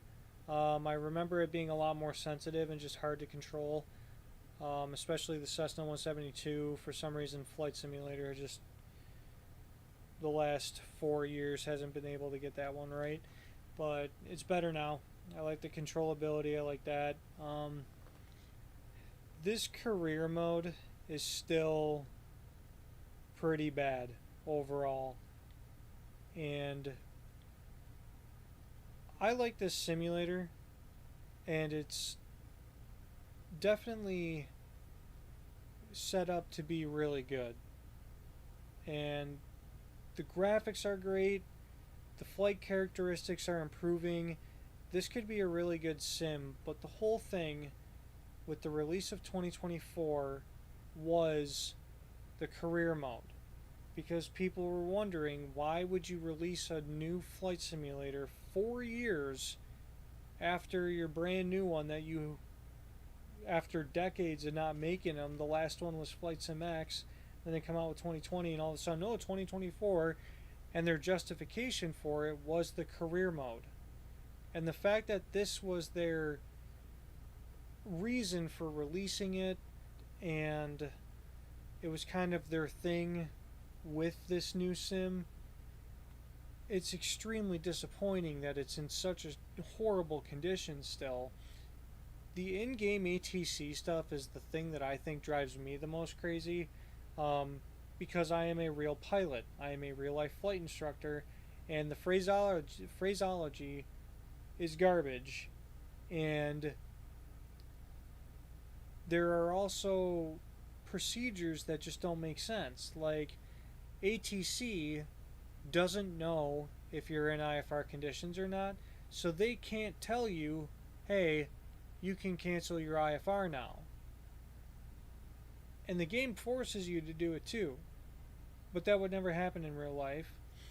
And then on top of that, things like my Logitech radio stack here, I like to manually put in the frequencies and manually do everything to keep it as realistic as possible. But for the first mission that we did, it broke ATC, and it could have very much screwed me on my airline procedures, rating and stuff. The rating system is bad. That flap over speed thing was kind of a weird fluke. The winds were doing weird stuff. That was more believable, though, than the exiting the runway thing. They have to figure out a way to stop docking you points for entering a taxiway without a clearance, because in real life, that is what you do. You land on the runway, and then you cross the hold short line onto the taxiway to get off of the runway and then request a taxi clearance. And what's crazy is I got entered a taxiway without a clearance, before I was even off the runway. I was still on the runway because I never crossed that whole short line. This career mode has the potential to be so good, but why? It's been 11 months now since this game has come out, and this career mode has barely improved, and it's just terrible. It's honestly like garbage in my opinion. And I'm being harsh on it because of how long it's been out and how this was the justification for releasing another sim 4 years later, you know? So, I don't know, I'm very disappointed with it, and maybe they'll just overhaul it and somehow make it better in the future, and we can come back to it, and maybe I'll run a company or whatever, because this stuff is fun. It just doesn't work right, and it is annoying to get bad ratings and points taken off for things I'm doing that are actually correct. Yeah, I don't know, but I'm not going to do much with career mode until it gets fixed. I'm just basically going to be doing a lot of free flight, VAT sim. I have the CRJ. Rumor has it that the 737 is in the process of being transferred over to 24, which is the reason that I've been working myself back to this sim. Yeah, I feel very 50-50 on this simulator. I'm excited for what it could be, but it needs to improve and get there. I could probably explain myself a little bit better if I wasn't so exhausted, but that was just kind of sad, you know, because I heard that a lot of things got fixed. I heard that the turbulence got fixed. I heard that parts of ATC got fixed, and for the most part, I'm seeing the same problems that we had on the release of this sim almost an entire year ago, and it still is not fixed. It's very upsetting, but hopefully they make up for it somehow. I'm hoping so, because I really love these concepts, and they really put a purpose to the flying in the sim, and it's fun. But it has to work properly to be fun and maintain fun. Anyway, that's all I got for tonight. For our next stream, which I am shooting for Tuesday night, could be Wednesday night, not sure yet, but we're going to get back into the CRJ in 2024, and the one thing I'm hoping for is that I don't have to redo all of my settings again. I think the one thing that's driving me the most crazy about this new sim is I changed the settings to the way that I want them to be, and then I come back to the same aircraft and the same everything, and my settings aren't saved. They revert back to whatever they were beforehand, and I have to mess with them all over again. I'm tired of doing that, and that needs to be fixed. So hopefully we fly in the CRJ and it performs well, and I don't have to change my controls again for the same plane, because the whole idea was to have controls saved to specific aircraft, and it's not saving. But I digress, and I wish this would have been a little bit better, but regardless, it was still fun to come back and do something different. So, hope you guys have a great day or a great night, whatever it is, wherever you are. Thanks for tuning into my stream. Shout out to Toasty Oats, my mod, one of my best friends, for hopping in the chat. And thank you very much, Mushy, for joining up as well. It is very good to see you again, and I'm glad that you got to catch a stream with me. And like I said, I am trying to work on finding ways to stream at earlier times for you, because you are 4 hours ahead of me, so now it's 4 a.m. for you. Probably not even still up, but yeah. Thank you, Mushy. Thank you, Toasty Oats. Y'all take care. We'll see you next time. And until then, see ya!